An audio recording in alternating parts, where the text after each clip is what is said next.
Hello. Can you hear me well? If you cannot hear, just let me know. Right. So I would assume everyone's can hear. So good morning, good afternoon, and good evening. I hope all of you joining us today are safe and healthy. But if any of you are not, we truly wish you the best. My name is Jisun An, and I'm one of the organizers of the fourth International Workshop on News and Public Opinion, or NECO as we call it. It goes without saying that I wish we were gathering under different circumstances. In just a matter of weeks, the world around us has changed as the coronavirus rampant around the world, changing society in unprecedented way and claiming lives as we speak. I'm sure that all of you are in one way or another concerned about your loved ones and your community. We really hope that everyone stands strong and stays safe and healthy. It was early March when we started to hear um, that several meetings and the events are either canceled, rescheduled, or moving to virtual. And we were not sure what will happen to ICWSM and to our workshop. And when ICWSM finally decided to be held virtually, initially we were worried about the virtual setting, especially because that made us not to do our fun speed research dating, which is kind of our tradition, and as we expected low participant rates. Ironically, the fact that we were forced to make this a virtual workshop opened it up to many participants who would not otherwise have been able to join us. While our average number of attendees have been about 20 to 30 every year, this time over 60 signed up to join us today, and we are delighted to welcome you all. So now are we gonna, if you give me 1 minute, I will share my screen. Okay.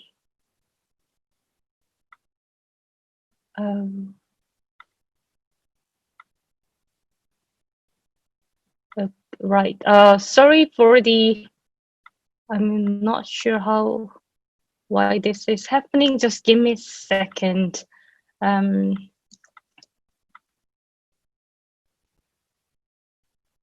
Okay.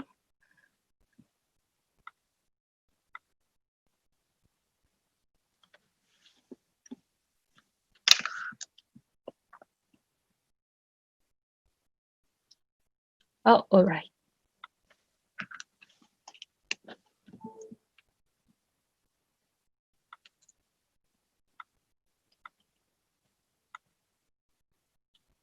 Right.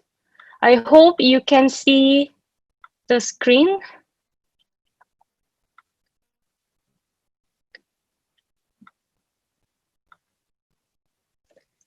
Right.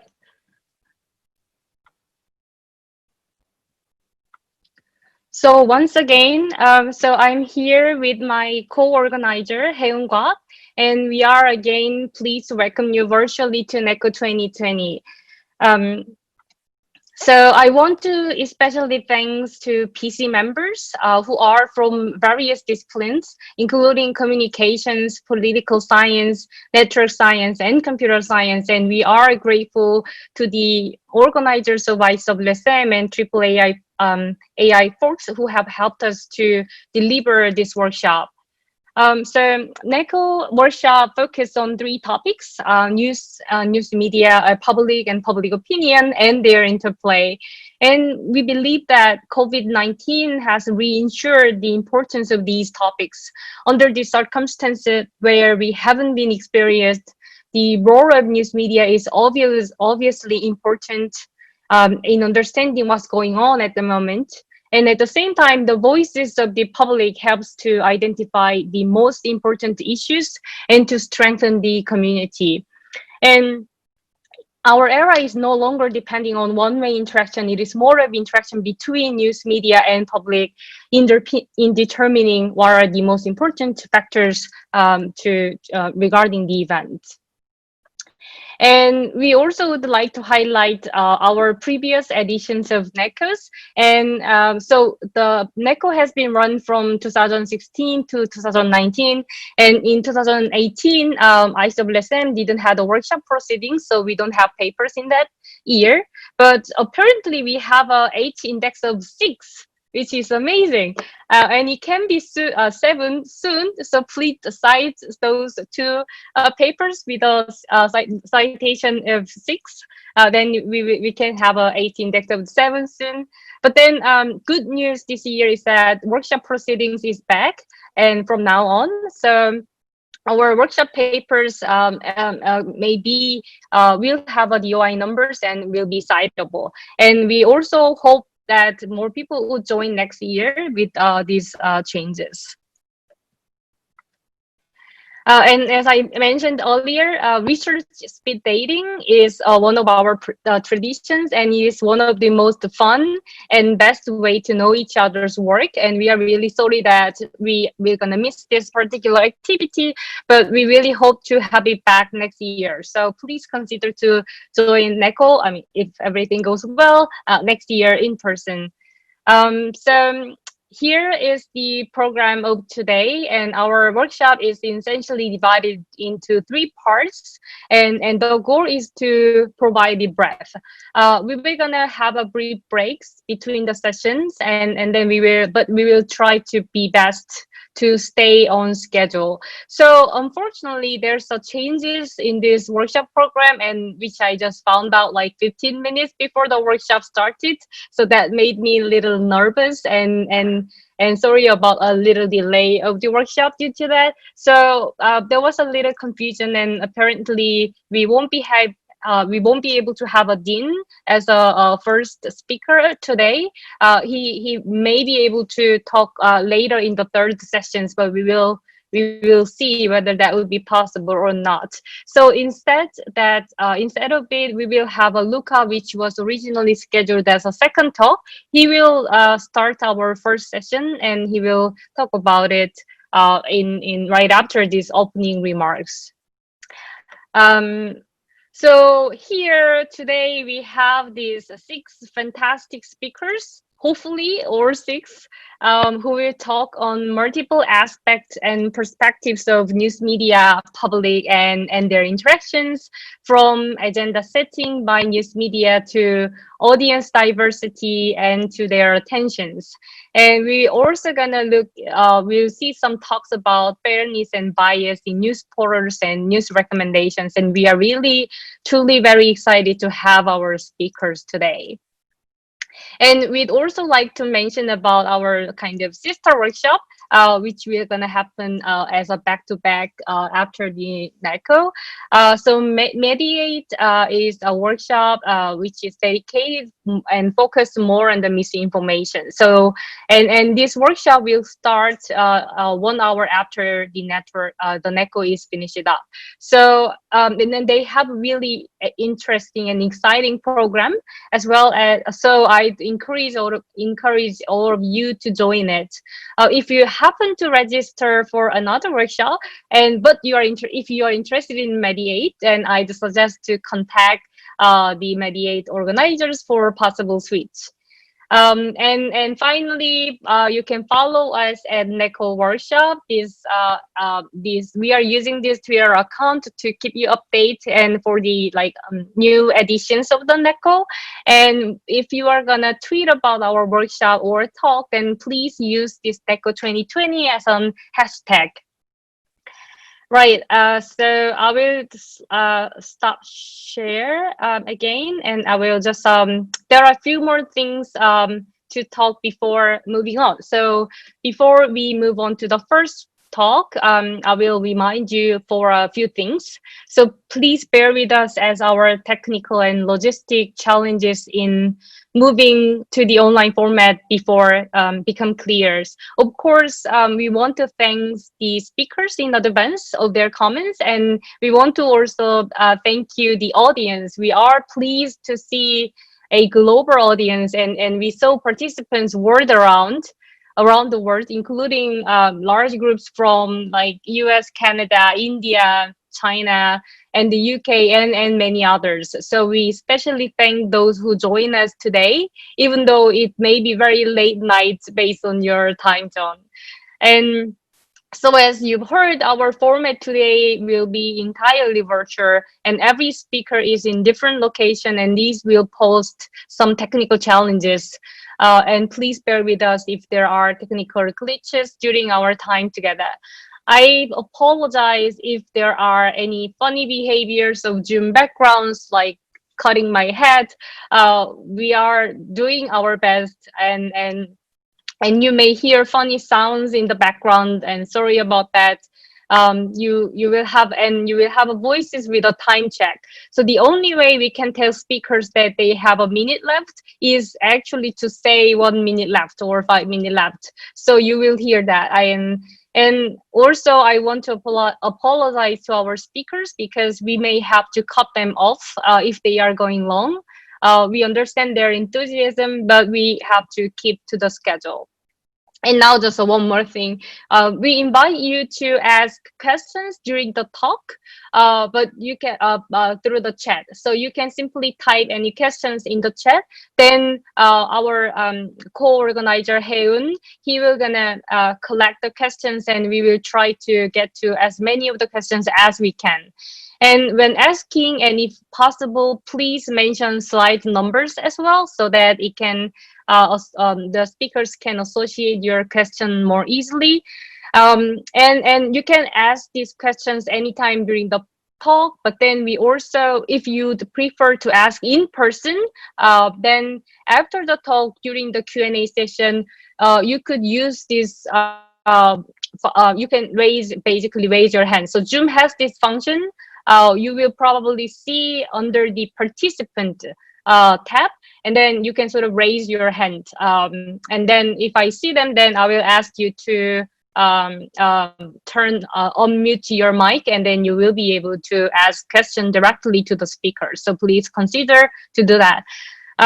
So we'd appreciate if you turn on your video if possible, as that will give speakers to see the audience. But then, and also we are thinking to have a like online group photo later on by turning on all the videos for those people who could do. But then we'd kindly ask to be muted during the talk, and then talk when we sort of when you actually ask questions, and when we sort of allow you to do. Right. So again, welcome all to you. Thanks a lot. So again, so initially, so we were gonna start our first session with a talk by Giovanni Luca. Okay, I'm not sure how to pronunciate this. Nice to see you all. Now I'm seeing some of the videos from you. So it is really, again, nice. It's much better to talk to you with videos. I feeling like talking to the world. So thanks a lot for turning your videos on. Okay, so I will now introduce our first speaker, Giovanni Luca Ciampaglia. I don't know whether I pronunciate it right. He's an assistant professor. Oh, while I'm doing this, Giovanni, could you try to share your screen?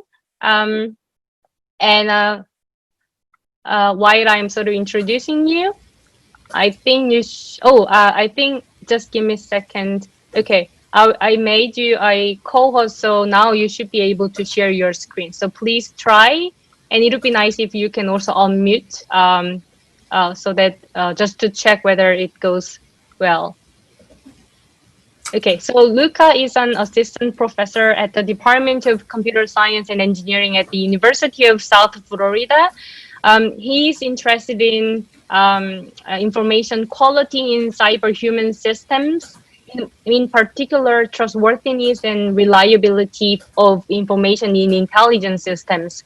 So today, the title of his talk is Political Audience Diversity and Algorithmic Bias in News Recommendation. So okay, so now I will hand over to you. So please share your thoughts, Luca. I will mute. All right. Thank you, Chisan. Hope you guys can hear me and see me okay. I'm not quite sure if you can see the full slide. Uh, Yes, we can, but I don't think you. Oh, so yeah, now I see your videos as well. Okay. awesome. All right. I don't know why, but for some reason, Zoom has put some kind of green box on my screen. Anyway, I hope you don't see it. Um, thank you again, Jisan and Fabrizio and Juan for the inviting me to give a talk at NECO. This has always been a really interesting workshop for the ICWSM community. And today I'm gonna talk about political audience diversity and algorithmic bias in news recommendation. Um, all right, so let me start with a little bit of background.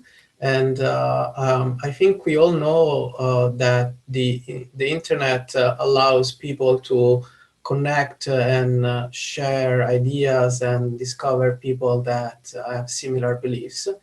And in the past few years, we've seen especially an emergence of this phenomenon connected to conspiracy theories and people holding completely false beliefs or inaccurate beliefs, being misinformed, and so on. So you may have, I'm here, I have a couple of a selection of a couple favorites of mine, the chemical trails conspiracy. More recently has been joined by the Flat Earth Society, these people that are interested in either atmospheric events or shape of planets and so on. And of course, one could argue that in a certain sense, this has always been a feature of the internet. And if there are, of course, you will always have people holding fringe beliefs.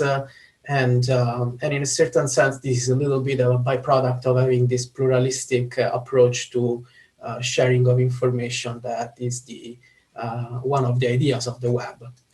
Um, However, we're also seeing that because, in a certain sense, there is a demand for content that caters to certain beliefs or is sensationalistic or somehow adheres to beliefs, pre-existing beliefs of people. We're also seeing the emergence of a category of content producers that specialize in creating content that is completely fake.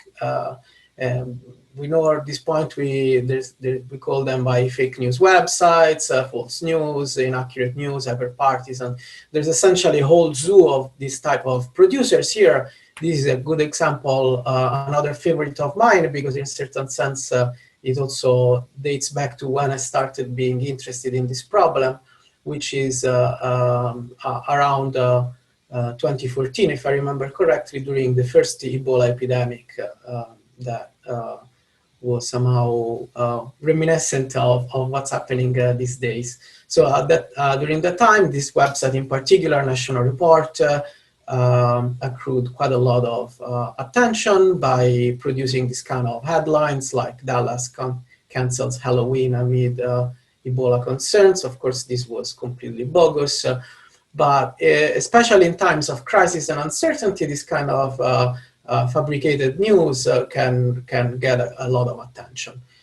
So essentially, we're seeing not only that the internet and digital communication technology are able to bring together communities of like-minded people, but in a certain sense, they provide this kind of market for producers of content that is completely inaccurate.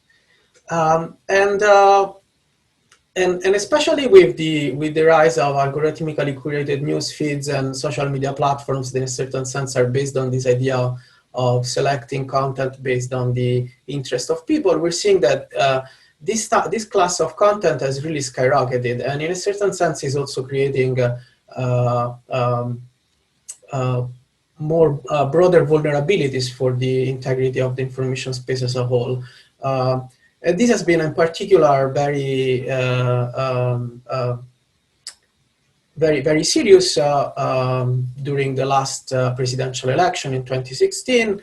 This is an example of a selection of ads published by, I think this was the House Intelligence Committee doing a probe about the 2016 US presidential election and the interference by Russian trolls on social media. And this essentially shows how groups can pinpoint with sponsored ads news consumers with the kind of things that they, in a certain sense, they would like to see. So in a certain sense, you can now, we can, using social media targeting technologies, one can actually not just anymore put out news based on like the particular context of the time, but now also select the particular audience that's more likely to see and accept this kind of news.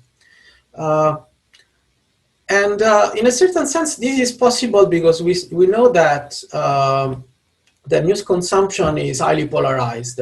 Political scientists talk about the idea of selective exposure, this idea essentially of people preferring to consume content that adheres to their pre-existing beliefs. And this also shapes the form of the social media conversations. And even before social media, this used to shape also the way the debate happened on the web. Probably have seen this famous plot on the, let me see if I can share my, I hope you can see my pointer, but a classic study by Adamic and Glantz in 2005 finding that blogs tended to be structured in this polarized two communities group where you had red blogs and blue blogs tending to link preferentially within a community and only to a smaller extent across communities. And as I mentioned, this has been replicated, this finding has been observed also in social media, for example, on Twitter and so on. So this is a very robust observation that we see. The polarization of news consumers, of course, has implications for the type of algorithms that are used by news media platforms to social media platforms to select content. And one question is whether, in a certain sense, these polarized patterns feed back into the selection of content. This is an infographics from the Wall Street Journal that is called Blue Feed, Red Feed, which tries to show this point, and I think it does it in a very striking way. For a given topic, it selects what a blue feed, essentially the feed of a person that Facebook thinks is a liberal on the left would see, as opposed to what a news consumer whose Facebook categorized as conservative will see. And if you play with it, you would see that essentially these two feeds are completely different, diametrically different, even though they're supposed to talk exactly about the same topic. This is, for example, healthcare. To summarize, essentially, we are seeing that people have strong preferences for pro-attitudinal content. This is a feature that in political science is very well known. We're also seeing that, however, content that in a certain sense we can all categorize under this broader definition of being low quality content generates this higher level of engagement in audiences that are like-minded, precisely for this fact, because people in a certain sense like to consume what they already believe. But at the same time, we know that newsfeed systems like the Facebook newsfeed algorithm are based on the idea that they should try to prioritize content that is engaging, because in a certain sense, you also have to maximize the utility for the platform. And so this creates a vulnerability by which in the situation, because in this way, fake news websites can, in a certain sense, abuse these social media recommendation systems by targeting only particular audiences. And so our question is, can we design, can we in a certain sense fix this vulnerability? Can we design news recommendation systems that are robust against this so-called echo chamber effect? And in particular, we're wondering, can we devise systems that somehow give as a that promote journalistic quality, even though we're in a polarized environment. And one possible solution that we propose in this study is that we think that there is one particular signal that has been underexplored so far, and that in a certain sense can tell us a bit more, tell us something about the quality of a particular source of news. And this is the diversity of its audience. So our intuition is that if we somehow give priority to news websites that generate engagement, but also attract a diverse set of audiences, this would in a certain sense break this circle of polarization leading to engagement, leading to low quality. And we give it, we coin the term audience slant diversity, which is essentially the diversity of the ideological slants of the audience of a news website. So what is audience slant diversity? Let's take, for example, a news source like the New York Times. We know that the New York Times is read by a certain number of people, and these people, of course, have different ideological leanings. There could be people that skew more conservative versus more liberal or more neutral and so on. So of course, a political scientist will map these skew along a spectrum. And so in a certain sense, the idea is that we can quantify the ideological slant of a person by just mapping into a range. Now, this means that if I can now calculate the diversity of the distribution of these slants, and this is essentially my audience slant diversity. Of course, diversity is a rather vague term.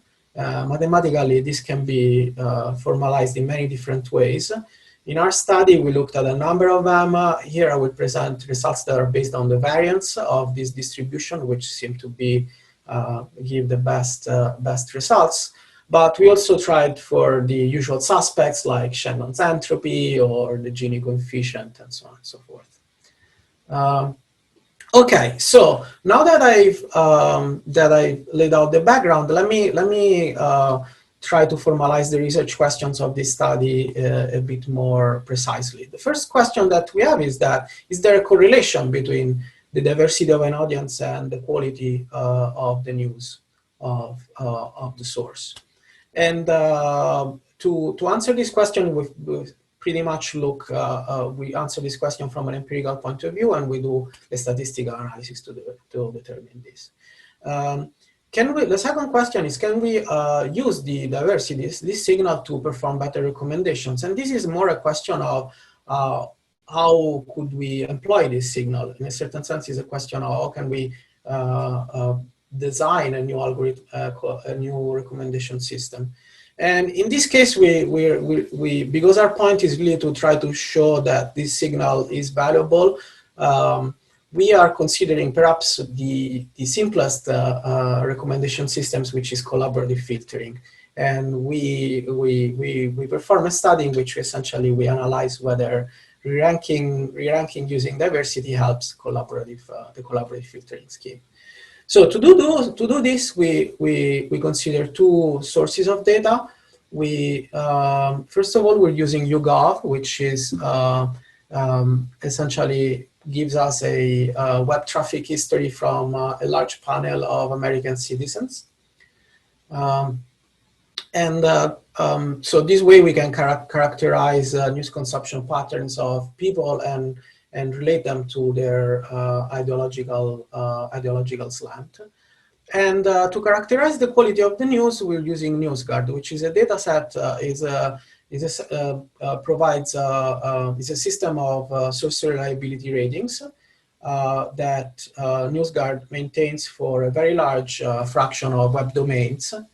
In particular, these are even though this number may look small, actually, the domains are chosen so that they account for I think more than 90% of all traffic to news websites on the web. And in particular, what's important is that these ratings have been made by expert journalists, and so in a certain sense they encode this idea of journalistic quality. And to go a little bit more into detail, let's about NewsGuard. So as I said, it's a list of web domain reliability ratings. It provides rating on a 100-point scale, covering more than 3,000 domains.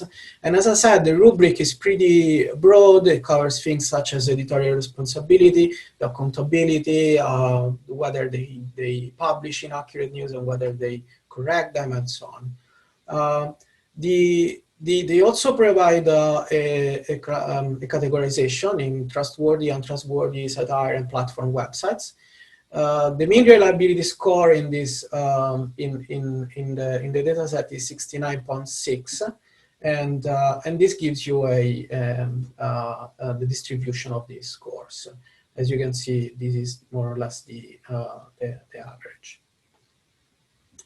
YouGov, instead, as I said, is a sample of US-based internet users that consented to share their web traffic. The clicks, I think, are collected. Users install I think a Chrome extension and an app on their mobile so that they can try to. Oops, this is probably don't need this. To capture all the web traffic generated by these people, and what's important for us is that participants also report their partisanship on a 7-point scale. This gives an idea, more or less, the data have been collected in different waves, starting from 2016, and this gives an idea, more or less, of the amount of traffic that has been captured this way. So essentially, what we do is that we consider all the domains in YouGov. We pull the number of visitors. We remove the domains that receive only a small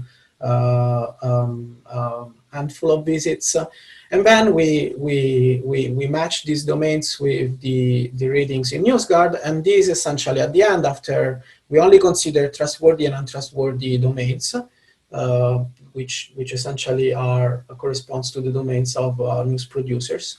So we won't have we don't consider, for example, the rating for a platform like YouTube, because essentially NewsGuard does not because user-generated content platforms have collect different content producers. NewsGuard cannot give a rating to those.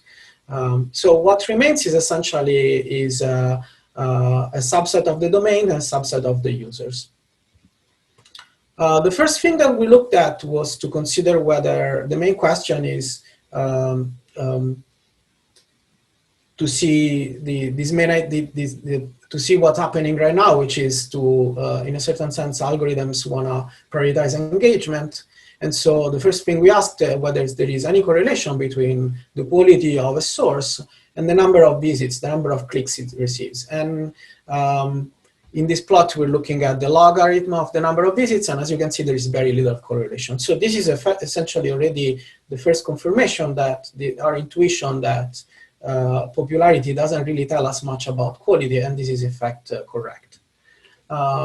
In contrast, if you look at the variance of the visitor slant distribution, we see that we actually do get a pretty good correlation, about 32%, between the variance and the score of the website. So this is already, in a certain sense, answers the initial question, which is whether the diversity of an audience can tell us something about the quality of a news provider. Going back now to the question of the algorithmic design, we then considered the idea of employing this signal into a modification of collaborative filtering. And here, I hope you don't mind if I give you just a quick whirlwind tour of what is collaborative filtering, just for those of you who are not familiar with the theory behind it. And essentially, the idea of news recommendation and collaborative filtering being one of the classic approaches to recommendation is that what we know is essentially is the information that we care about is the whether a user in a certain sense voted or liked or rated favorably a certain item. And in this particular case, we're only considering the domains, meaning the actual news producers, but one could think of an example is people watching movies or buying certain products and so on. And so this is called usually the user item matrix that tells us for each user what would be the rating of these various items. Of course, one important feature usually is that not all users rate all the items. So we know that this matrix is partially filled, and the idea of recommendation is exactly this. If we had a way to, in a certain sense, guess correctly what would be the rating that the user will give for an item that the user never rated, then we could use this information to make recommendations. In this case, in the case of the YouGov data, we do not actually have the ratings, the actual ratings of whether news consumers say likes the New York Times or not. And so as a proxy, we're using the actual number of clicks. So we're using the TF-IDF of the number of clicks using this formula. Essentially, it's a standard information retrieval approach. Once we essentially have a way to quantify to what extent a user likes, so to speak, a particular source, let's talk about how we actually made recommendations. So the idea of collaborative filtering is that there is this idea of collaboration between users. Essentially, by knowing what other users that are similar to me consume, I can actually get a sense of what I should be recommended. So imagine that you have two users that read The Atlantic and CNN, but one of the second user also reads the National Report. These two users, of course, are similar compared to another users that instead visits Fox News and the Washington Times. And so, of course, to quantify this concept of similarity and dissimilarity, one can use correlation coefficients. Here we've used Kendall-Tau and Pearson similarity to do so. But essentially, this is the idea. Once I know this, now I know that, for example, this particular user that hasn't visited the National Report should probably be recommended this, simply because we know that the other user who had similar tastes also liked the National Report. And this is, in a certain sense, also highlights the problem that currently we have with news recommender system. The idea is essentially that the news recommender system has no notion of what is the quality. It just says that this is essentially a way to fill a slot in a way that's congruent to the similarity to the pattern of similar users, and it just will do that.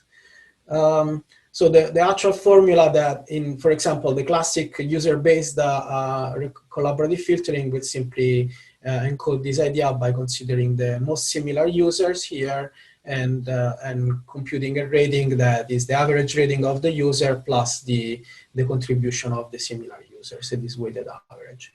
How do we incorporate now the diversity of an audience into this user-based collaborative filtering?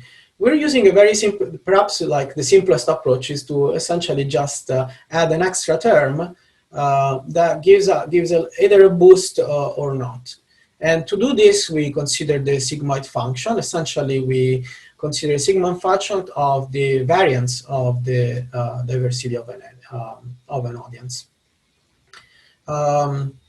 This parameterization is just to let us play a little bit with the parameters of the logistic function, but it's essentially the main idea is that it's based on the variance of the audience of the domain. And so if we go back to the classic collaborative filtering, then the way of incorporating this is just to add this extra term that will give a little boost to the domains that tend to be more diverse. Now, we did some evaluation of this. In particular, we looked at the trustworthiness of these recommendations. Now that we can rank items based on the collaborative filtering or based on our own collaborative filtering plus diversity, we can compare them and compare them also to the baseline, which is the actual ranking that you get by just looking at the clicks that the user made. The first thing that we see is that our incorporating diversity improves the trustworthiness across the board. So the classic way of evaluating is to look at look it as a function of the rank of the list that you produce. And as you can see, essentially, our own algorithm, collaborative filtering plus diversity, tends to have higher trustworthiness at all ranks. And it's the same either if you look at it as in a binary sense, meaning just the fraction of trustworthy domains at K, or even if you average the actual scores. So this is pretty robust. Of course, the question becomes, well, this is great, but in a certain sense, a recommender system is useless if people actually do not use it, do not click on the recommendations that are made. And so the second question was to actually see whether by adding this re-ranking term, whether we're still able to do meaningful predictions of the ratings. And to do this, we quantify the precision at K and the root mean square error of the predicted ratings. As you can see, there is a little bit of loss of precision, but it's very negligible. In fact, it's within the margin of error. Now that we've looked at this, now that we established that essentially our recommendations tend to be as good in terms of relevance but more trustworthy, we asked what is actually the effect on specific news consumers. These plots here essentially average over all the news consumers, but the interesting thing of the YouGov panel is that we actually know the ideological slant of each individual consumer. And so the question is, are there specific classes of news consumers that stand to benefit more from incorporating this extra signal?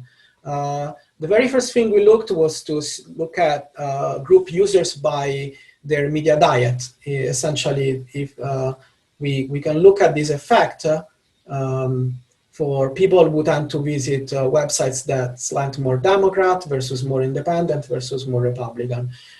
Here we're using the slants from Bakshi et al., the science paper by the Facebook Core Data Science Group, mainly just to avoid the circularity of using the same slant that are used to actually define the diversity. But essentially what we're seeing is that if you look at the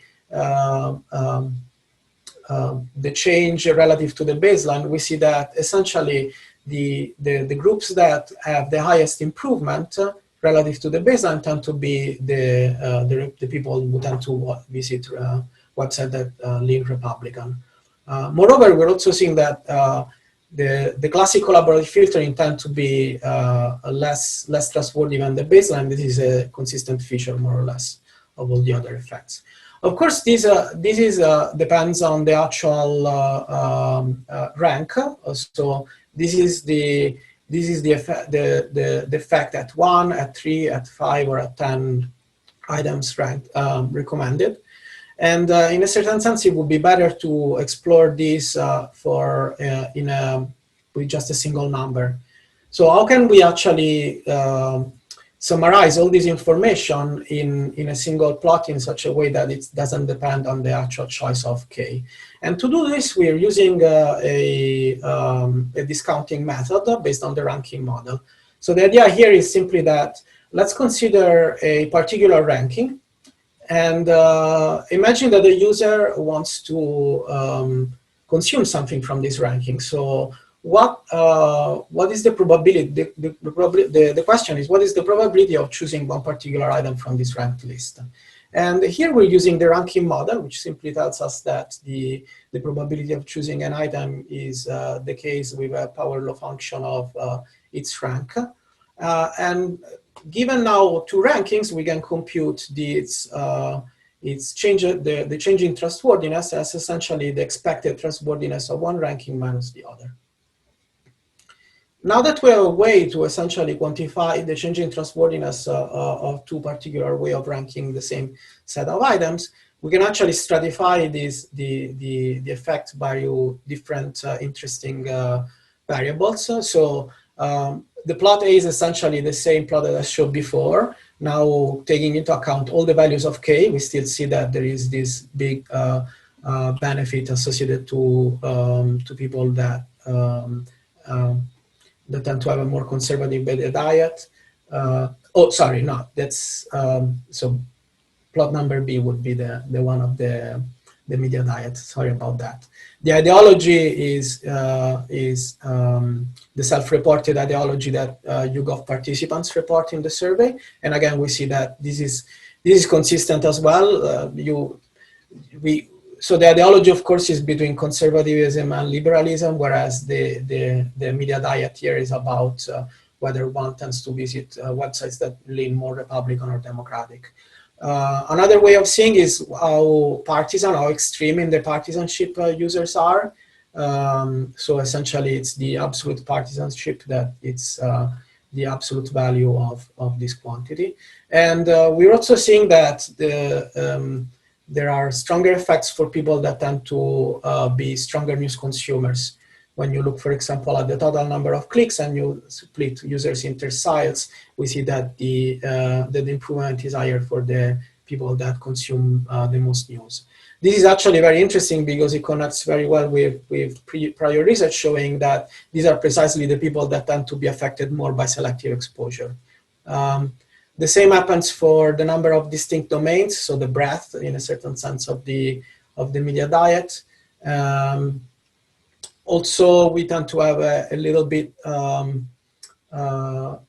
benefits for if we have higher similarity. So this is essentially the idea that the collaborative filtering is able to produce better recommendations if you find users that are more similar to you. And finally, this is the final point is that the benefit is higher for the people who need it the most. So if we just group users by the baseline trustworthiness of what they're seeing with collaborative filtering, then we see that the improvements are the highest for the people that are exposed to the low trustworthy recommendations.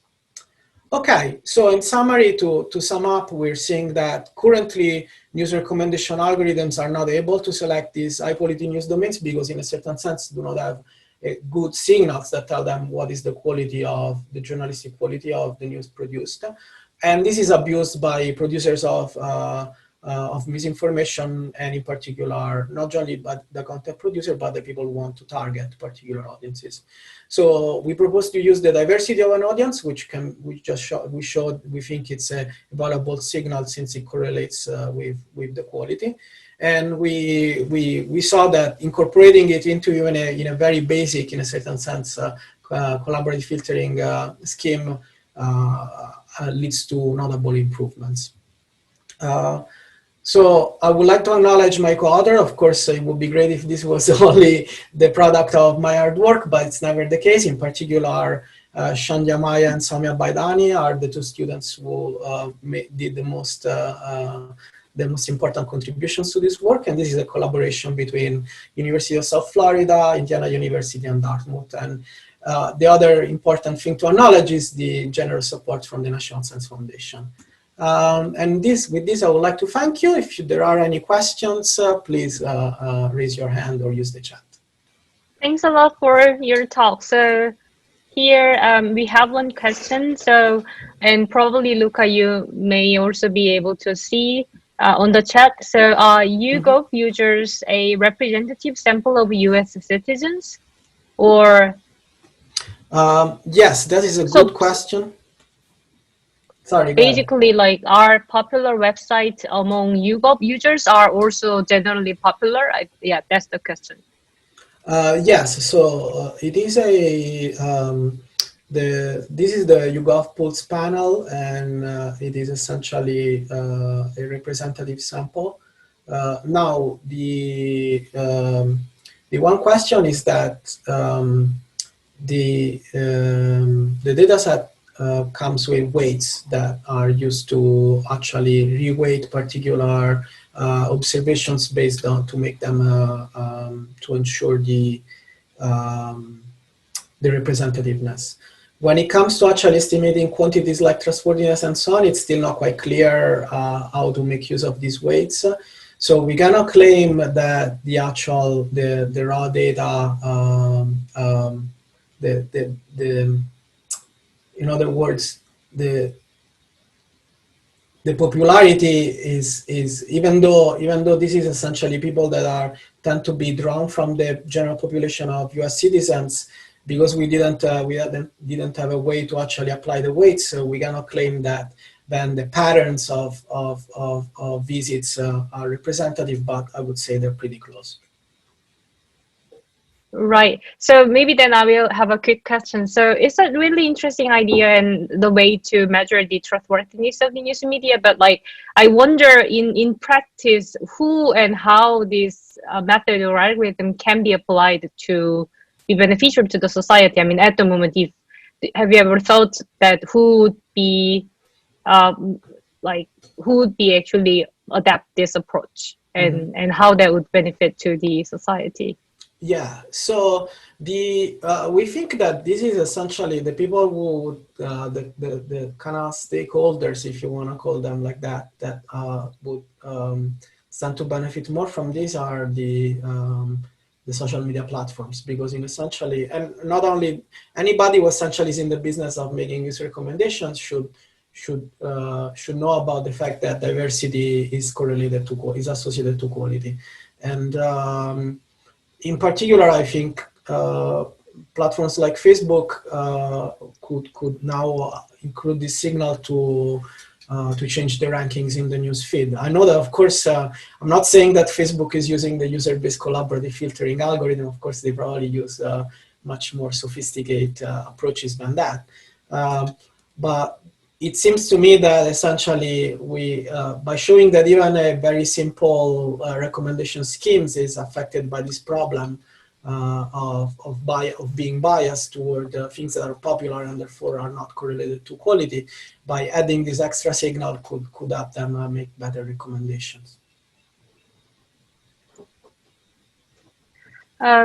We have another question, and this will be the final.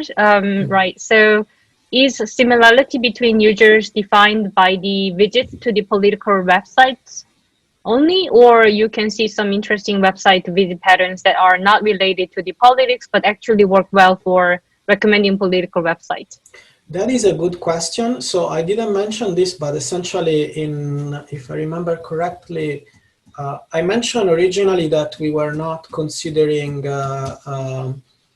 websites that didn't have a rating, but I think that I should mention that when it comes to actual computing the similarities that essentially are the similarities on these metrics, we do consider also websites that are not news websites.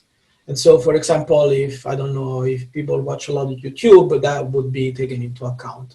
That said, this is a very good question, Ewan, and we didn't look in particular what are the websites that provide the similarity, the kind of like boost in similarity, but that would be probably very interesting things to look, especially because we know that often these partisan differences are not just on news and political items, but often on things that have not much to do with politics, like, I don't know, sports or literature or whatever, movies and so on. So that would probably, I think, have a little bit of signal that would be interesting to use.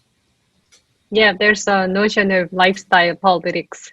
So maybe your data captures that as well. It'd be super interesting to look into there. Right. Thanks a lot again for your talk and your thoughts on these.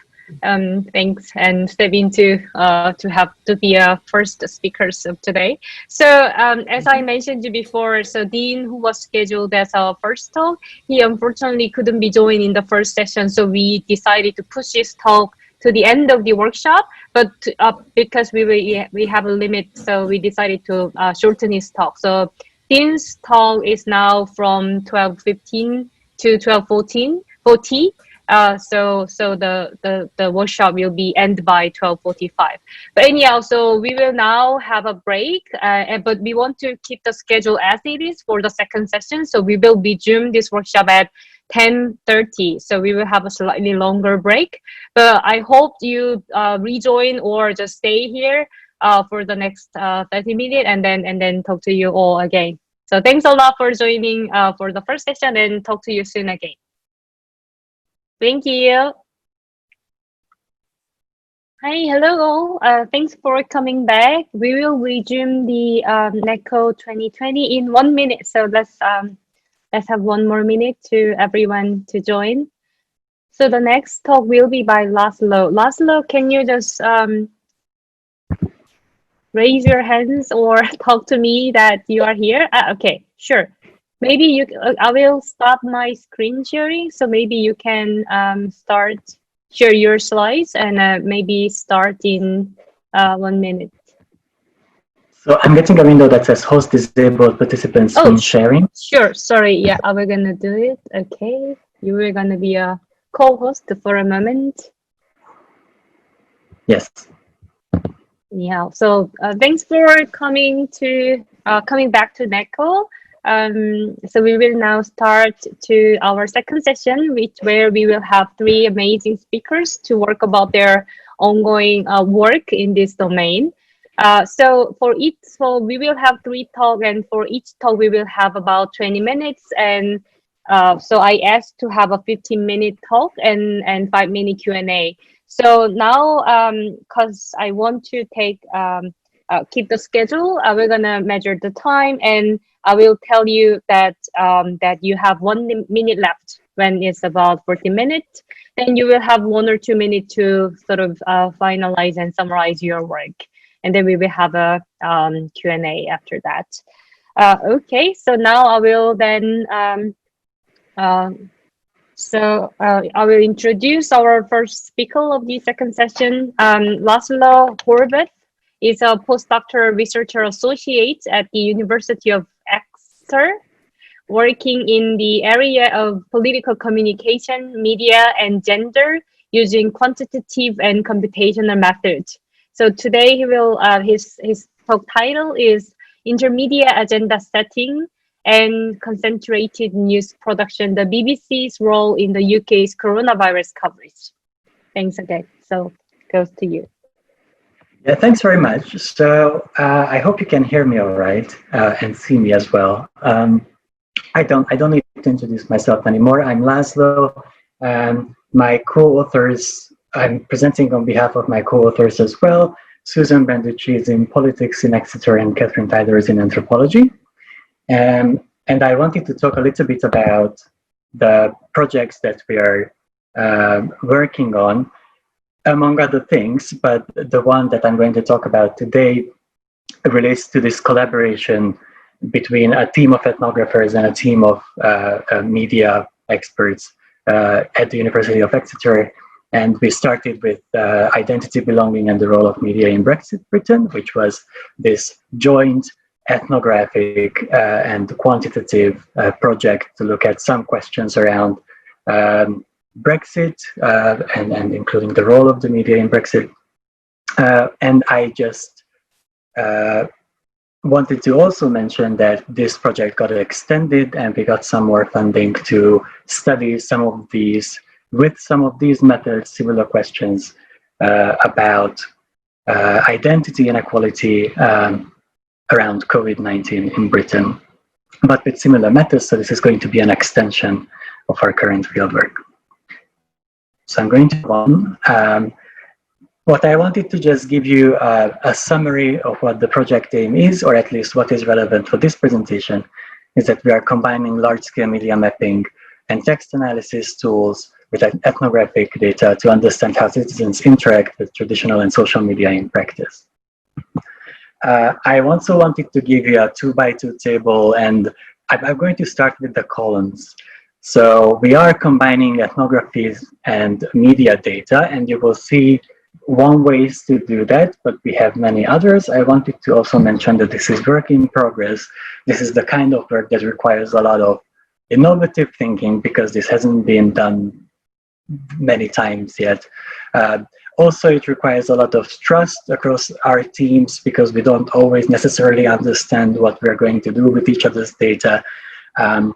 The ethnographers that we are working on were very generous to give me their transcripts so that I can look at those transcripts with text tools, and vice versa. We've given them quantitative findings that they took to the field, and then they discussed those with the participants. So I think it's quite exciting. You're going to see one way we can combine these two approaches today.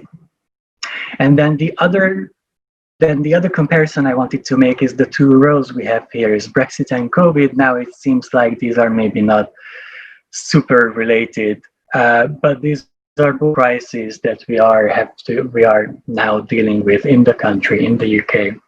And this is why we have a series of arguments how these can be connected, but it's really about the news environment, the information environment that is relevant for today, and how we're going to compare these two in the final product, in the final paper. So let me just show this. I used Media Cloud data to look at the percentage of stories in the news in the information environment, which is important because I've seen that some of these workshops during this conference, I think there is one specific on Media Cloud. So I think this is then now relevant to look. It's a very good tool. You can use it online and you can look at all sorts of interesting statistics around news coverage. So if you look at why we call these news saturated crisis moments, it is quite obvious. Well, at least to anyone who lives in the United Kingdom, it would be quite obvious that Brexit has been dominating the news coverage, although comparatively, if you look at it now, that seems like it's really nothing compared with how COVID-19 is dominating the news coverage. On the 19th of March, we found that 79%, almost 80% of all news produced in the country, at least online or by sources that are crawled by Media Cloud, were in one way or another related to the coronavirus. So there are two questions that we are going to ask about the information environment. And one is, how do citizens manage the overabundance of information during this crisis moment? So if about 80% of all news is about COVID-19, how do citizens make sense of the information and how do they deal with the overabundance? What I'm going to show you today is just a small segment of that. We are going to look at preliminary results on COVID-19 news sharing activity from two types of sources. But another question, which seems like it might not be strictly related yet, but we'll come there too, is agenda diversity. So we were also interested in looking at what is being covered in the media and who sets the coronavirus news agenda. Today, we are going to look at agenda building, or at least one way that we've looked at how this could be looked at. There are several other options here. And again, these two belong together in this talk, mostly because of the conclusions that we are going to draw. But they do sort of talk to different literatures. So I'm just going to, you will have to bear with me. I will make those links at the end of the talk. But starting with the first bit about news sharing or how citizens deal with information. One theoretical consideration that we wanted to throw in was that people may have limited access to quality information. One theoretical consideration we wanted to also mention was in post-broadcast democracies, there's an increasing choice and range of media that citizens are able to use. And there is work, well-known work, that has shown that this might lead to decreased political engagement or decreased political knowledge. This is, of course, worrying because if, due to range of media and the increasing choice, perhaps important coronavirus information is also being crowded out in this environment, then that might also might lead similar problems about, for example, relevant knowledge about coronavirus. But there are more optimistic views as well. So I put here a Newton code, which shows that, well, actually, there are media systems that are better for leading to a better informed citizenry or lead to political knowledge. And what is really important in these media systems comparatively is how significant the public service broadcasting element is. So this might then lead us to perhaps think that public service broadcasting in Britain might mitigate some of these effects around information. It is not really only a theoretical consideration now. There are more and more people who are also talking about this in the media. So I just brought here a Telegraph article that mentioned that, oh, suddenly we have a shared news experience. Although there is an increasing range of choice, these days, at least in the United Kingdom, you can kind of assume that families will sit down in front of the television and then they will look at some of the government's press briefings because they are interested in how the government is handling the coronavirus. In this context, this isn't really about public service broadcasting, but this is about the government's power to set the media agenda. Another theoretical consideration I wanted to quickly mention is that people may have access to misleading information because both crisis moments, both Brexit and the coronavirus, were described with misleading content that fails to stand to fact-checking, for example, around symptoms and treatments. But there was widespread misinformation also during the Brexit process, both leavers and remainers. Here we also wanted to mention as an alternative view that there is limited evidence of large-scale exposure to some of these, even though there is a lot of misleading information around there. That doesn't mean that this is what people actually see and read. Another alternative view is that even if there is some exposure, that doesn't necessarily mean that there is no parallel exposure to other and more important or hard news. And the third consideration we wanted to also mention that exposure isn't really endorsement. So why am I talking about this now? I'm talking about it because if we want to see how citizens are dealing with information, it might not be enough to look at exposure. And it's certainly not enough to look at, well, we are interested in exposure, but it's certainly not enough to just look at the sheer quantity of information that is around in the information environment. So perhaps we can get a better measure if we look at news sharing. So social media sharing has been mentioned as an indicator of trust, of social trust. There are, of course, alternative mechanisms. Sharing might mean other things as well. It could be used to express an identity. And we are going to get some views on this from the ethnography as well. But for today's talk, I think what was really inspiring us was this trust element. So the first finding I wanted to show you is that if you look at around a corpus of 215,000 news stories around the coronavirus, specifically, we can see that there is an incredible amount of stories that are being around. This is analysis that we've done. We've tracked this until the end of March. This can be, of course, updated since then with May and April. There is some of these sources are generating really large volumes of information, but this information might not necessarily be the one that is being shared, or as we think that is being trusted by citizens. So if you look at the x-axis, we have here the BBC. So that would then strengthen that argument that public service broadcasting might be very important, especially during times of crisis, because it seems that the public turns to the BBC to get their information from, or at least in terms of news sharing. I also wanted to show you a first kind of step at mapping this against whatever we can find in the ethnographies. I will give you some examples of findings from the transcripts, but just quantitatively, you can see that, oh, perhaps you can look at the sources that our fieldwork participants are mentioning during their interviews. And we have about 180 fieldwork interviews, transcripts, that we can go through. This is a sample of them only because we haven't fully anonymized all of them. And of course, it's also important to say that fieldwork on coronavirus hasn't started yet. So I'm using previous fieldwork now for this. So this is, in this people, we're talking about Brexit. So this isn't really about the same time period, but just to demonstrate how the method, we want the method to work. This will be mapping what people are mentioning in the fieldwork against some of our quantitative indicators in the news environment. And it seems that, if anything, it maps on news sharing, because it seems like what is being shared in the UK more is also what is being mentioned more often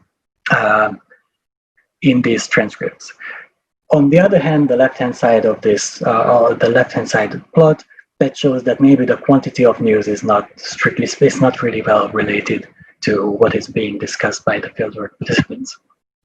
I wanted to also share with you some of these findings that are written up by our ethnographers. And they wanted me to mention that they found different reasons for sharing, and trust was one of them. But it was really this identity element that they found was more strong in this. And they mentioned that, for example, there were people who saw claims that they didn't wholeheartedly believe.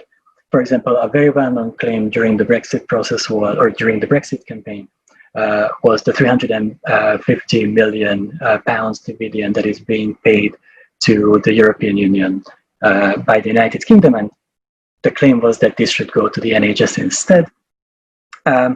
This was a claim that was very widely known, but on the field, in the fieldwork transcript, it comes also through that people didn't necessarily wholeheartedly believe, even leaders didn't necessarily wholeheartedly believe that this was actually true, but they thought that it was symbolic of broader claims and broader problems that were about, okay, so how much is membership in the European Union, how much burden that poses on the United Kingdom's budget.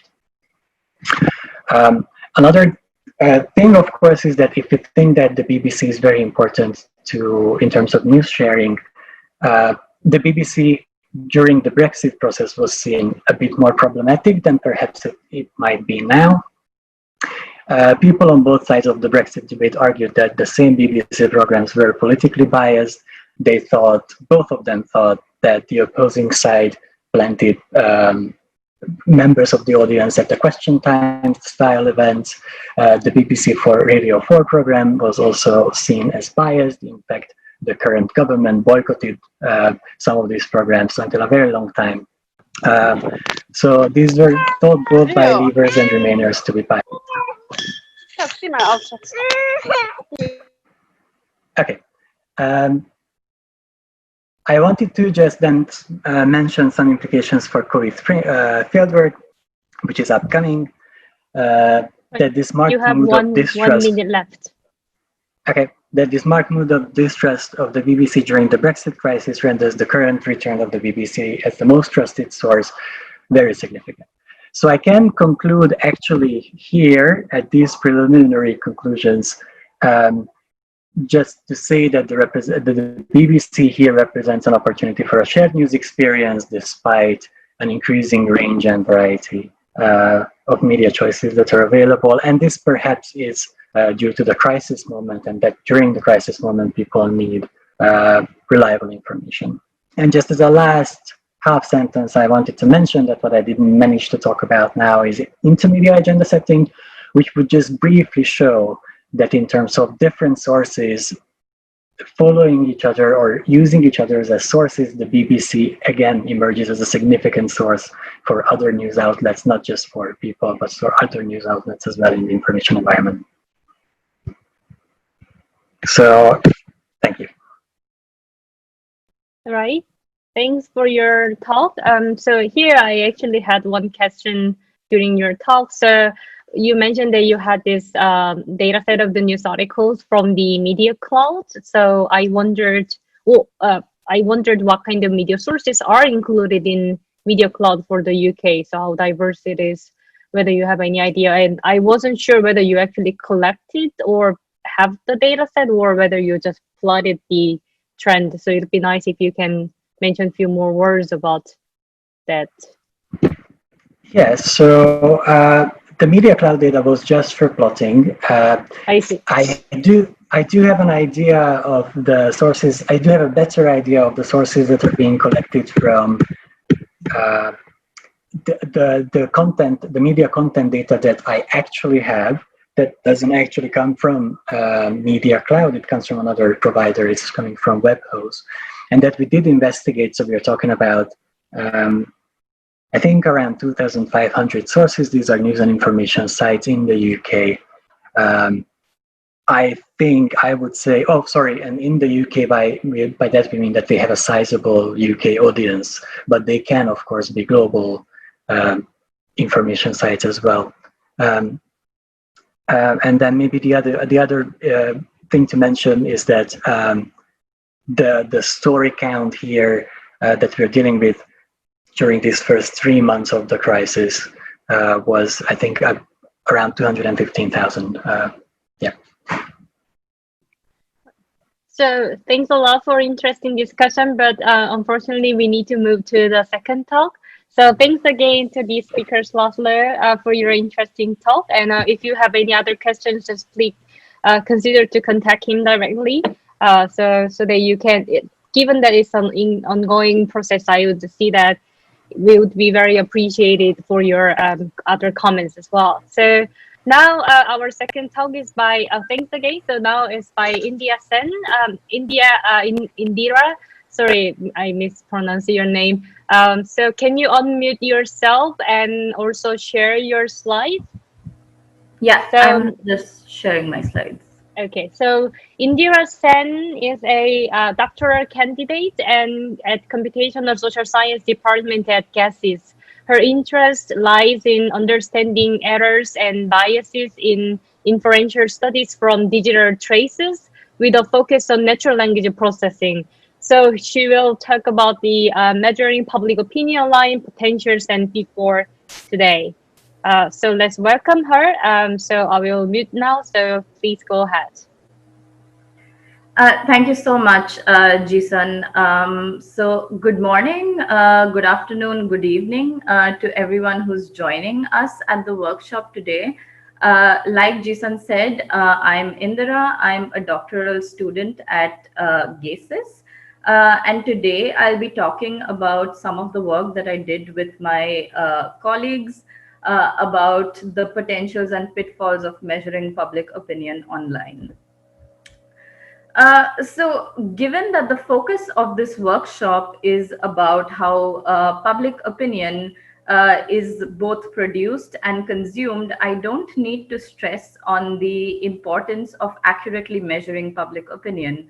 I would just like to say that it's important not only for scholars to study the society, but in fact for a functioning democracy. So instead, today I will talk about three broad themes. The first is going to be a brief recap about how public opinion is measured online. And the other two will focus on the theoretical and practical proxies that are used to measure public opinion. What do I mean by theoretical and practical proxies? Here, the construct that we're interested in is public opinion, and we would like to see how do researchers theoretically define this construct, and next, how do they actually empirically measure it through existing tools and methods. So let's get started with how public opinion is typically measured by researchers from digital traces, specifically social media. So social media is a great source of opinions and thoughts amongst users, where they can express their feelings about a variety of topics and entities. And what a researcher typically does is that they focus on a sample of this data, because they are usually interested in opinion towards a certain topic or entity that we call the target. And they select a sample of this data through queries, which could be text based, such as keywords or hashtags. And one of the main advantages of using social media for measuring public opinion is the large scale at which data is available. And therefore, instead of sometimes relying on hand coding as one would do in surveys, researchers typically rely on machine coding to annotate posts or users with the opinions they are expressing before finally building an estimate of public opinion. So here are some representative studies that have attempted to study public opinion from social media. And Twitter here is a popular option because of accessibility reasons. And O'Connor et al. Were in fact one of the first to use tweets to find a link between Twitter opinion and offline measures such as polls and surveys. And since then, many follow-up studies have been conducted where Twitter opinion about a range of things such as presidential candidates to the economy has been compared against offline sources such as polls, surveys, or even election outcomes. So what are some of the findings from these studies?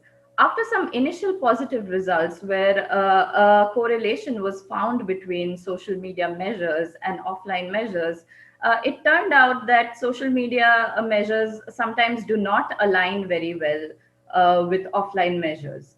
But why is that? This is usually credited to representation errors. What are representation errors?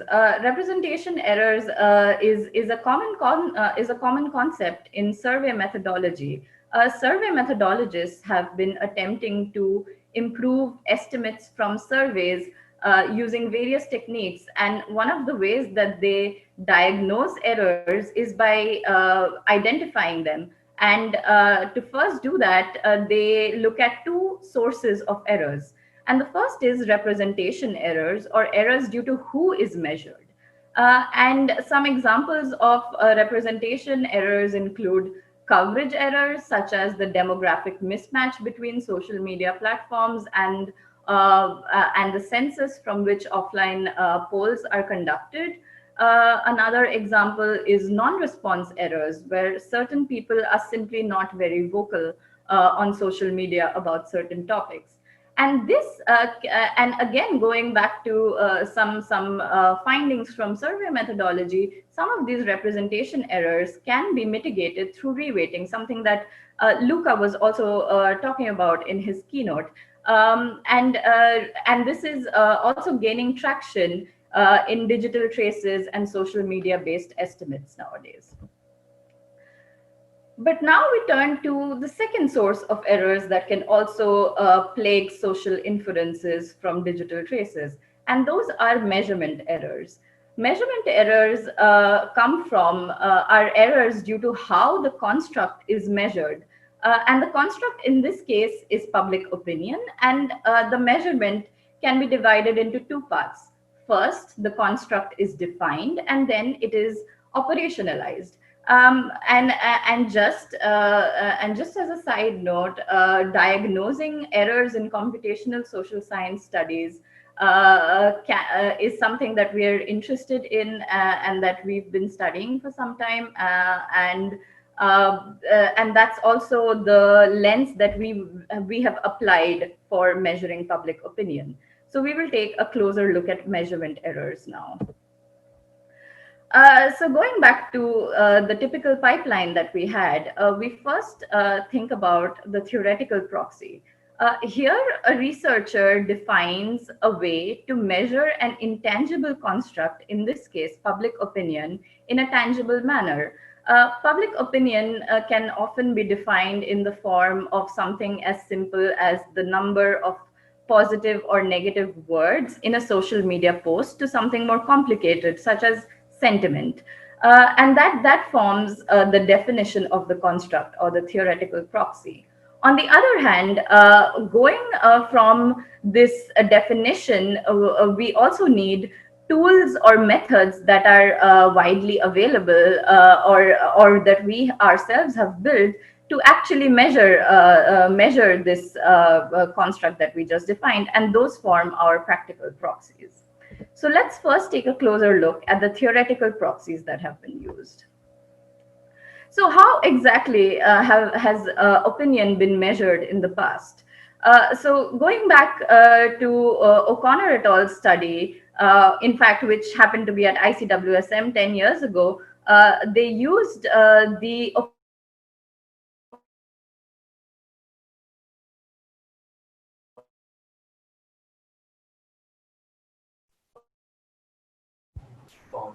Is it only me that she stopped, or? No. I see. She may have a connection problem. Let's wait just for a little bit until that she is. Opinion in text-based content. Indira, Sorry, Yeah. you are paused for the last minute, so it'd be nice if you can repeat a little bit. Oh, I'm so sorry. Um, should I start Yeah. from here? Yes, yes, that would be great. Yeah, okay. Yeah, so now we take a closer look at how opinion has actually been defined in past literature. So O'Connor et al. 10 years ago at this very conference, ICWSM, used MPQA, or the Opinion Finder Lexicon, to annotate tweets with opinion. And MPQA, or Opinion Finder, is basically a list of positive and negative words. And in a much more recent follow-up work, Conrad et al. Used the Vader sentiment lexicon, which can be used in an off-the-shelf manner to annotate sentiment. But is sentiment actually the proxy that we should be using? So in this work, Metaxas et al. In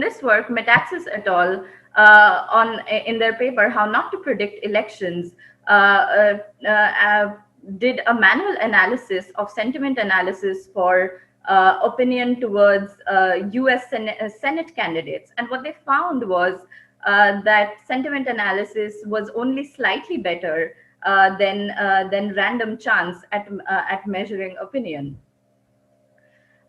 So let's to look at some examples in this case. So say a researcher wants to study measure opinion about a predefined candidate, in this case Donald Trump. In this example that we see right now, we can see that opinion and sentiment align perfectly, and that's great. But let's take a look at this second example.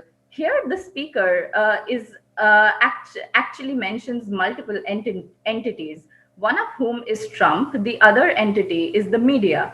And the speaker has a negative attitude towards the media, but from that we can infer that he or she sympathizes with Trump and has a positive opinion about Trump. And therefore, in this case, untargeted sentiment and opinion do not align, and a better proxy is targeted sentiment. And finally, what happens when the entity that we're interested in, Donald Trump, is not even mentioned in the tweet? So in this case, the speaker expresses a positive opinion about Jeb Bush, but without even mentioning Donald Trump. But since we know that Donald Trump was Jeb Bush's opponent in the 2016 Republican lineup, we can infer that this person has a negative opinion of Donald Trump. So, what was the last instance that we actually saw? This was an example of stance. Stance is a natural language processing measurement that spans multiple different tasks, from rumor stance detection to argument stance detection, and specifically viewpoint stance detection, or the one that we're interested in, which can help us understand how people express opinions. And one of the advantages of stance is that it can also measure opinion when the target is not directly mentioned, or is mentioned through nicknames or associations or relationships with other entities. So to summarize, stance is a strong theoretical proxy for opinion, because we can see that stance and opinion align much more strongly than untargeted and targeted sentiment. And yes, so stance as a theoretical proxy is great, but what about what happens when we turn to practice? What about current stance methods, and how helpful are they in assessing public opinion? So to answer that question, we look at two specific things, and the first is, how are stance methods in practice, and can they be used in an off-the-shelf manner like Vader could be for sentiment? So that brings us to our proposition, which is to benchmark various methods on a different data sets spanning different targets and entities. So what we do is we train a strong text classification model on weak labels. So some background over here. The Semival 2000. Semival is a popular NLP shared set of evaluations that have been organized over the years, where multiple methods are compared. And the Semeval 2016 event had a stance detection shared task, where one of the subtasks was to measure opinion towards Donald Trump without actually having any training data for Donald Trump. And one of the best performing methods over here trained their classifier on weak labels. What are weak labels? Weak labels are usually generated using distance supervision, using heuristics. So one example could be that if a tweet contains hashtag Make America Great Again, you can say that it is in fact pro-Trump. So these are slightly noisy, but they are still helpful when you don't have manual labels at your disposal. And this method had a very strong performance on the Semeval test dataset. So what we did was we used BERT, which is a popular text classification model that has shown very good performance on a variety of natural language processing tasks. And what we did was we fine-tuned the BERT model on 10,000 weakly labeled tweets. And then we conducted two experiments. Sorry, you have 1 minute left. Yeah, thank you. We conducted two experiments. The first was measuring the sentiment, the opinion on multiple unseen targets, and the second was measuring the opinion on a familiar target, which is Donald Trump. And we had two baselines, a random classifier and Vader. And these were our data sets. Since I'm running out of time, I'll just gloss over this and I can talk about it in more detail. But here are our preliminary results, which we measured using macro F1. And what we see is that generalizability to unseen targets is quite poor, and a stance detection model, which is BERT in this case, is actually outperformed by Vader, which tells you that this is also quite a hard task. But what happens when we look at seen targets? So in the Semeval dataset, the Trump dataset on Semeval, we see very good performance, and that's pretty great, much better than what we saw before. But what happens on the other Trump datasets? Here the performance is much poorer, and that's interesting because these datasets are still about a familiar target. It's just that they were collected using different sets of keywords or hashtags, or maybe a different time period. And we can see that cross dataset generalizability is quite poor. And that brings us to our takeaways. First, we need to look at representation errors as well as measurement errors when it comes to measuring public opinion. And to that end, our preliminary results about benchmarking different sentiment and stance methods show that there is definitely a huge room for improvement and a need for generalizable methods for different targets as well as different data sets. And with that, I would like to thank my co-authors at GASIS, and thank you for listening.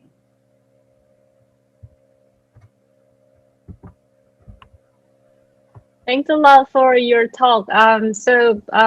Participants, please raise any questions or raise your hands if you have any questions. Meanwhile, I will start maybe. So you see that these existing data basically is not working for like for the other kind of data set, but even within the same domain is not really working. So what do you think that where the problem comes, and what kind of solution do you think that can resolve? What kind of approach should we push forward to solve that kind of problem? Can you share any of your thought on that? Yeah. From our observations, what we see is that when we specifically look at some of the heuristics used to generate the weak labels, that might be biasing the methods for a certain data set, and that might prevent generalizability when certain topics change. So For example, when if we use hashtag Make America Great Again as an example, that might not be as popular in 2020 as it was in 2016, and that is something that perhaps needs to be updated. Is there any other quick question? Otherwise, we will move on to the next talk. And thanks a lot for really interesting. I definitely agree that we should go beyond the sentiment, and stain detection is best right way, I believe. And we really hope to see this work published. And I would looking forward to actually read it. It's one of my also interests as well. So thanks a lot again. Okay, so could you now so I'm really sorry that we cannot clap hands after the talk, but my hands are going to all the other speakers as well. So now, Annie, could you unmute yourself and also start to share yours? Oh, thanks a lot for such a quick action. So meanwhile, I will. So she's an assistant professor of computer science at Wellesley College, Massachusetts, USA.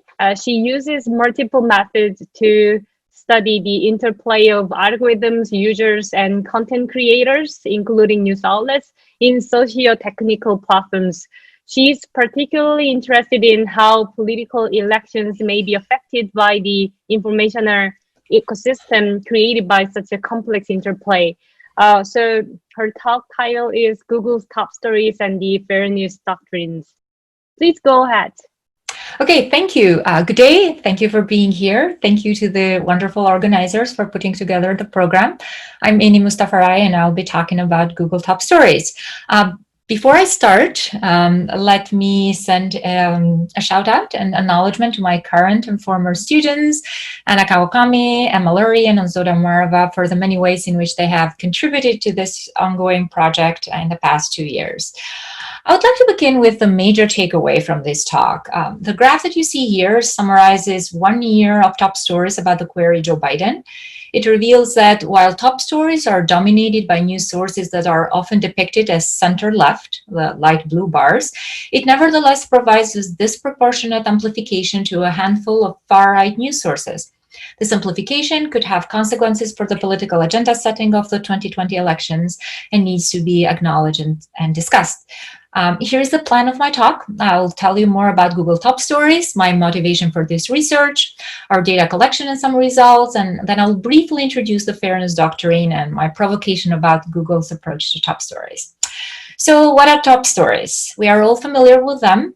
Whenever we search for a famous person or a current event, we get to see a carousel of 3 stories, which if we scroll horizontally allows us to see more stories, up to a total 10. This slide shows an example for Joe Biden on June 5th, 2020. Please notice the 2 stories from Fox News.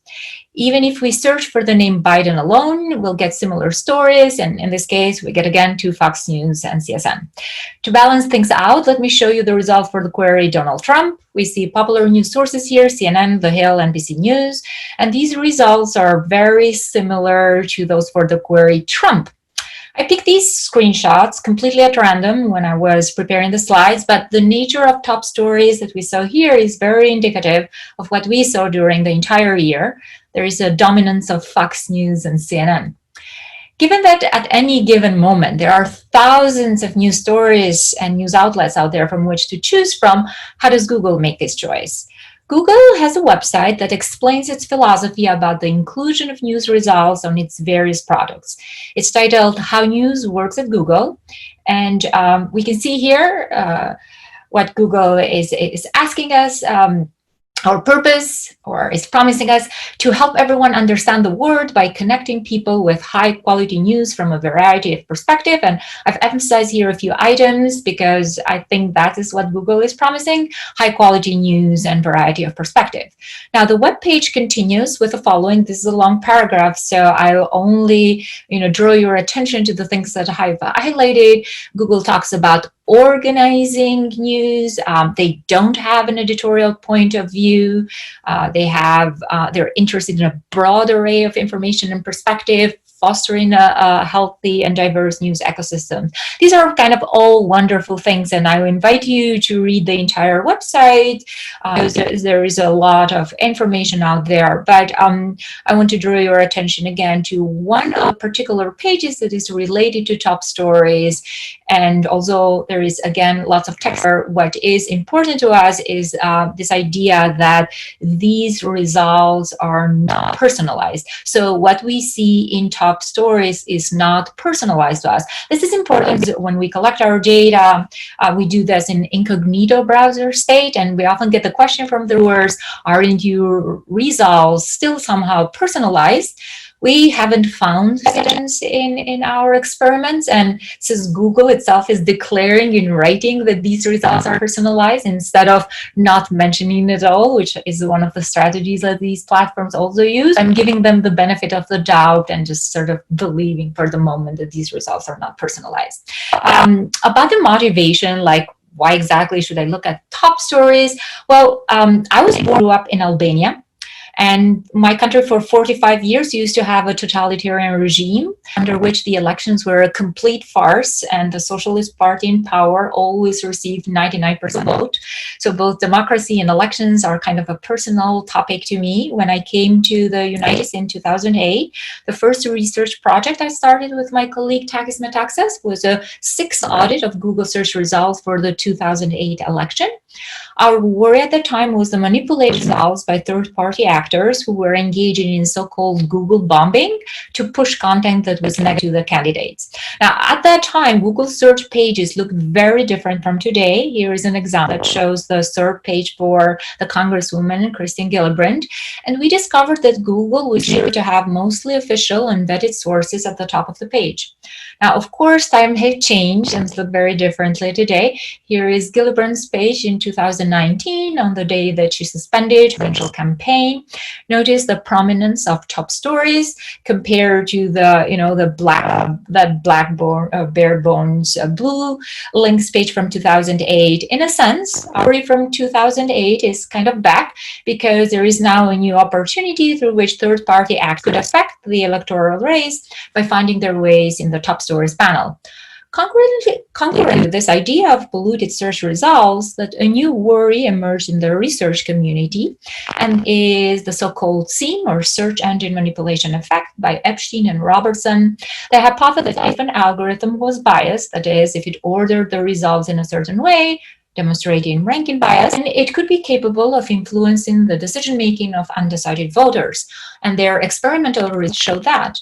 Now, since this study coincided with the rise of the field of algorithmic auditing, there has been much attention in the past years to how ranking bias might be playing in the real world, especially in politics. Here is an example of an audit by Robertson and his collaborators at Northeastern. In order to measure bias in search results, they had to scale up, find a way to assign a bias score to thousands of websites. And to do so, they introduced their own trick, the partisan audience bias, which is calculated in this way. They assign -1 to shared only by Democrats. They assign 0 to a source shared in equal numbers by Democrats and Republicans. They assign +1 to a source shared only by Republicans. They collected millions of tweets from whose political orientation was known from their voter registration files in the United States. And they will calculate the scores for circa 19,000 websites. That surpasses any of the data sets, but correlates well with the ones that are mentioned in literature. Now, some examples of scores. WGBH, Boston Public Radio, has a -0.74, which means mostly Democrats. Wall Street Journal is perfectly at the middle, 0.01. Breitbart News, +0.74, mostly the Republicans. Now, in these scores, we also have the problem of applying bias to sources. WGBH is consumed by people in Boston who happen to mostly be Democrats because of the population concentration. But WGBH is a partisan outlet. It has a fair and balanced coverage of news based on its mission as a public station. So please keep in mind this limitation of the scores as we interpret the graphs for the political sources. Now, in addition to audits to the overall SERP page, there have been audits specifically top stories. Here is one from 2019 by Trielli and Diakopoulos, and here is another one by our research group, Luri and Mustafa. Now, most of these most of these papers have been showing the same frequent findings.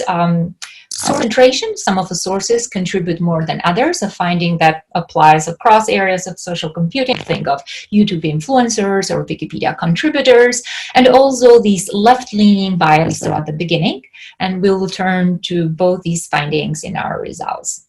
Now, let's on to the data and results. First, I want to refer you to our dataset paper titled The Media Coverage of 20 Presidential Election Candidates Through the Lens of Google Top Stories, Kawakami, Umarova, and Mustafa. So you can find this paper tomorrow in, I think, 7 p.m. session 4. So please come and join us if you have questions about how we collected the data, and also if you want to use it for your own research. Now, in summary, we compiled a list of 30 candidates, 20 Democrats and 2 Republicans, and then searched daily, multiple times a day for their names on Google. We collected about 600K measurements.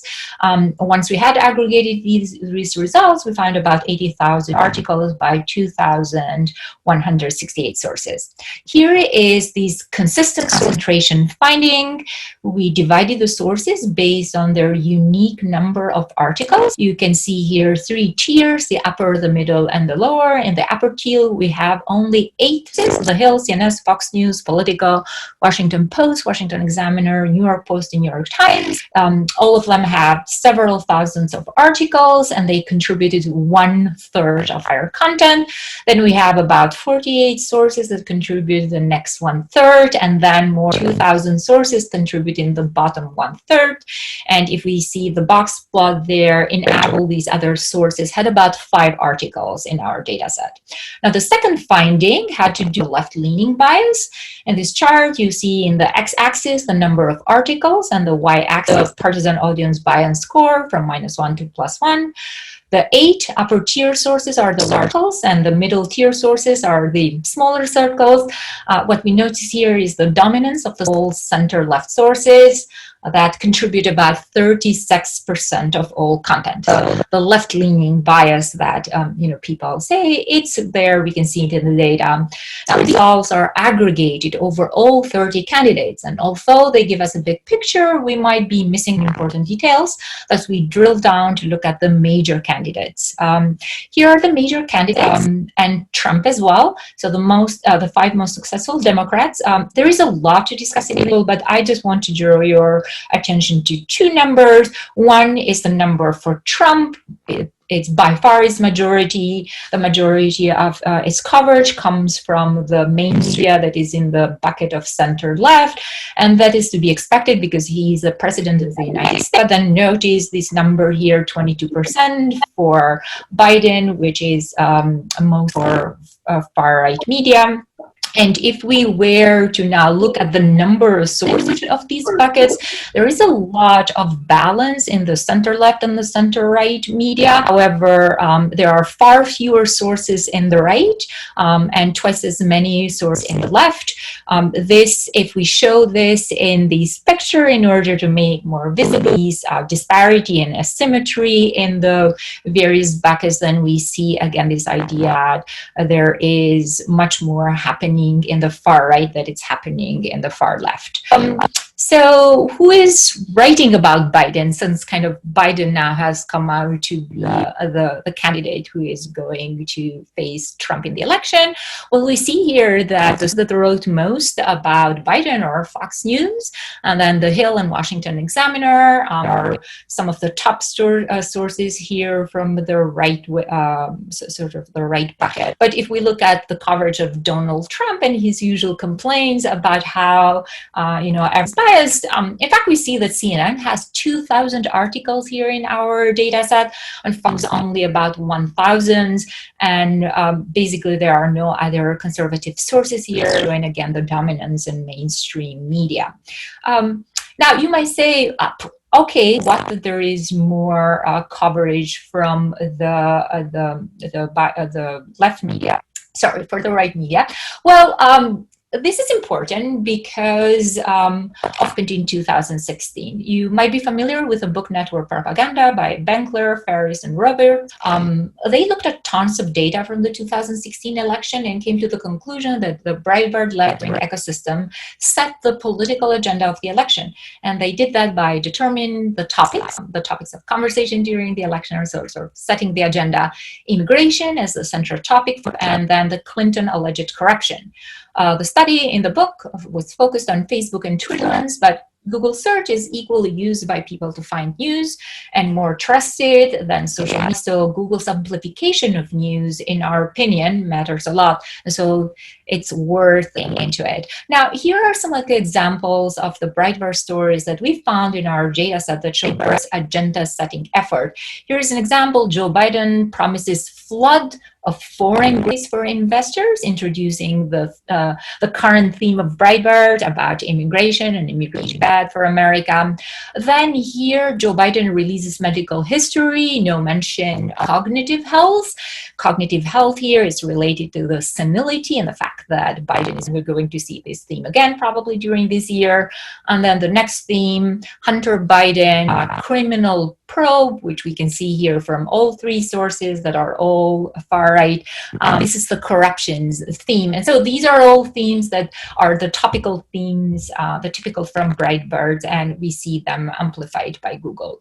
Now, the more Google usually will present these side by side to other reporting that comes from more balanced news topics. So let me make a quick detour and talk briefly about the fairness doctrine. There is no way I can do the subject because I'm not an expert in media history or communication. And the subject have has 1 minute left. History. Yes. But basically, fairness doctrine has been here 100 years. It started with the Radio Act in 1912, but it was repealed in 1987. What it said, it was two things. It's provide with coverage of important public issues and present both sides of the issues for public consideration, right? Fair and balanced. That was the motto. And in my opinion, what Google is trying to do here is trying to convey that it wants to play the role of public trustee, just like the media organization of the old. In fact, our data back kind of aspiration. So here are 1,500 sources in our data set. This station here looks much more balanced than the one that we saw previously. And this is because Google, so these are all the sources from Google, from which Google sampling. The idea is what criteria it uses. And there are the usual ones, relevant and freshness, easy to measure, but some others like prominence and authoritativeness, which are very subjective and is basically silent about how it does it. The problem with what Google is doing, also its ideological blindness. It's basically saying that none of our systems addresses the ideology of publishers or users, and these blindness, I think, has become a problem for the algorithm. So I want to leave with these slides, a comparison here. The promise from Google is to give us balanced news.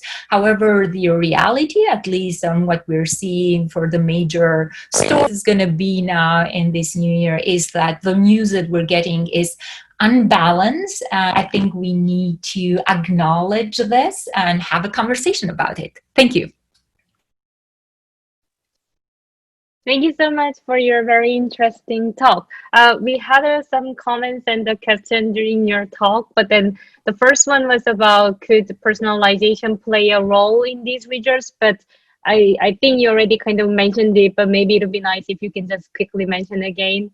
Yeah, right. Tried this out. We actually collected data in a few locations and results were identical. And then we also found the confirmation from Google that basically saying they do personalization for other products. So there are some other news products that Google has in which you can find personalization of news, but top stories is not one of those products. And so in a sense, what Google's top story is doing is like breaking the filter bubble. We all think that there are these filter bubbles and echo chambers.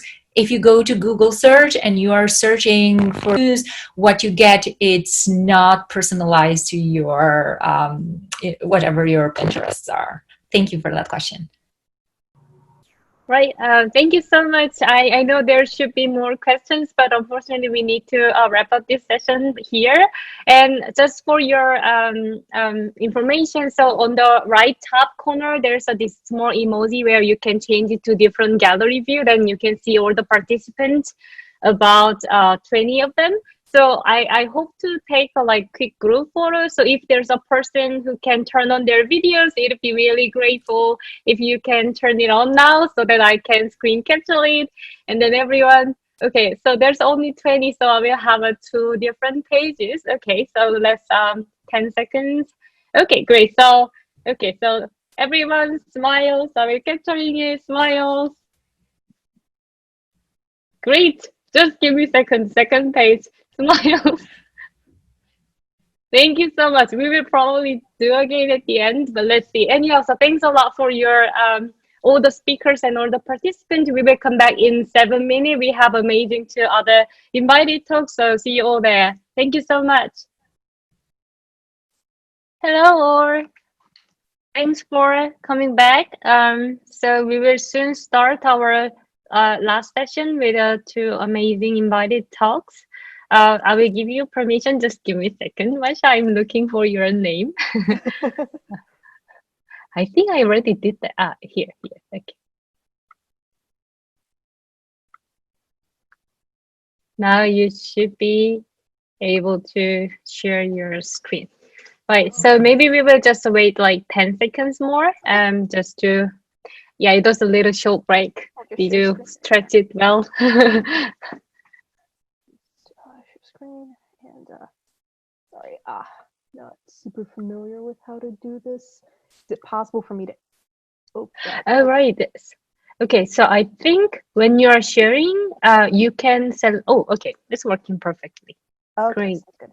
Okay, great. Right. So thanks a lot for coming back to our workshop. So we will start by a talk by Masha Krupenkin. Yep. Masha Krupenkin, yeah. Masha Krupenkin. So she's an assistant professor of political science at Boston College. Her research uses web search data to understand Americans' revealed preferences about partisanship, immigration, and media consumption. So her title is If a Tree Falls in the Forest, COVID-19, Media Choices, and Presidential Agenda Setting. So all goes to you. Alrighty. Thank you so much for that lovely introduction, and thank you for setting up this conference. And I also want to thank the previous speakers for giving all these really great presentations. So my talk today is titled "If a Tree Falls in the Forest: COVID-19, Media Choices, and Presidential Agenda Setting." I guess some of you can probably guess from the talk title kind of where I am going, what kind of results we might find in this paper. But so let's get started. So to start, I want to talk about a recent controversy within the U.S. around, media. And this is a controversy in which some people felt that a U.S. president was not given the opportunity to address the public and to let their opinion be heard. I am, of course, talking about Obama's 2014 immigration speech. Did you think I was talking about something else? Basically, back in 2014, Barack Obama wanted to give a primetime speech about immigration, and he approached the networks, ABC, CBS, NBC, to see if they would give him basically the opportunity to, run this speech live. And all the networks except for Univision declined. They felt that, in the words of one network executive, giving Obama this time would be too political. Of course, fast forward 5 years later, and we see that Donald Trump, was actually granted the same kind of time slot for his Oval Office address about immigration. And 40 million people watched that particular address. So There was also quite a bit of controversy around whether or not Trump should be given this option, should be run live. But in the end, all of the media networks basically broke in favor of running his speech live. So the reason that I like this example is that it's a really perfect example of the media making a choice, right? So, in both cases, the media was sort of asked this question, should we give the president of the United States, this really prime time position for his speech? And in one case, the media made the choice yes, in the other case, the media made the choice no. So the media tends to make an enormous amount of choices when it comes to running news coverage. So, they have a choice about whether or not to run an event or a speech live. They have the choice about whether or not to discuss and debate issues raised by an event. They have the choice of whether or not to fact check and debunk accuracies in statements, how to frame controversial issues, which journalists, media personalities to hire, and platforms. So there's an enormous amount of choices the media makes every day when covering news issues. And these choices often have consequences. So we know that media coverage actually plays an enormous role in shaping Americans' public opinion. So the media influences which issues people find important. So the media has kind of an agenda-setting effect. If you ask people, which issues they find important, and you show them a bunch of news stories about a particular issue beforehand, they're going to be more likely to say that issue is important. It influences how people rate elected officials. So if you have a lot of media coverage on a particular issue, your beliefs about the president's performance on that issue are going to really influence how you rate the president. It increases support for domestic and foreign policy. It shapes real-world behaviors, and it influences perceptions in politics around minority groups, among many other sort of media effects that we sort of know about.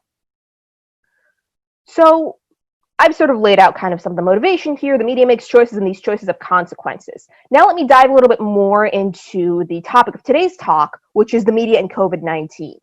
So COVID-19 is actually a really, really interesting case when it comes to the media and media coverage, because COVID-19 is perhaps one of the most dominant topics that we've seen in a while.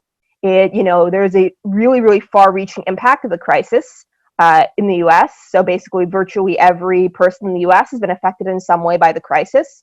And it really has dominated the media agenda in March, April, May, maybe a little bit less now, given the sort of recent protests in the US. But, for at least 3 months, we did see this kind of domination.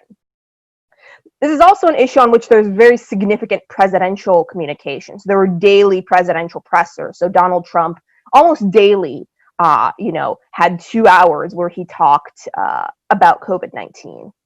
And these pressers were often run live on major networks.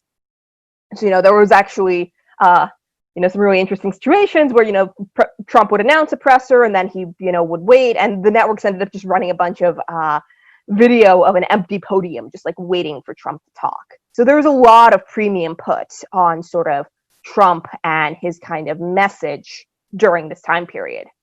So all this adds up to a situation in which you have maximum opportunity for presidential communications to influence public opinion. So this is all sort of kind of really interesting and hopefully shows the uniqueness of COVID-19. I'm going to jump into our research questions for this particular paper. First, we want to figure out what the selection and framing effects of COVID-19 coverage by media outlets. So, does Fox News talk about COVID-19 differently than MSNBC? Does Fox News talk about it more or less than MSNBC or CNN? How does local news talk about it? How does network news talk about it? The second is, do presidential communications dictate the media agenda? So is there kind of an agenda-setting effect of presidential communications?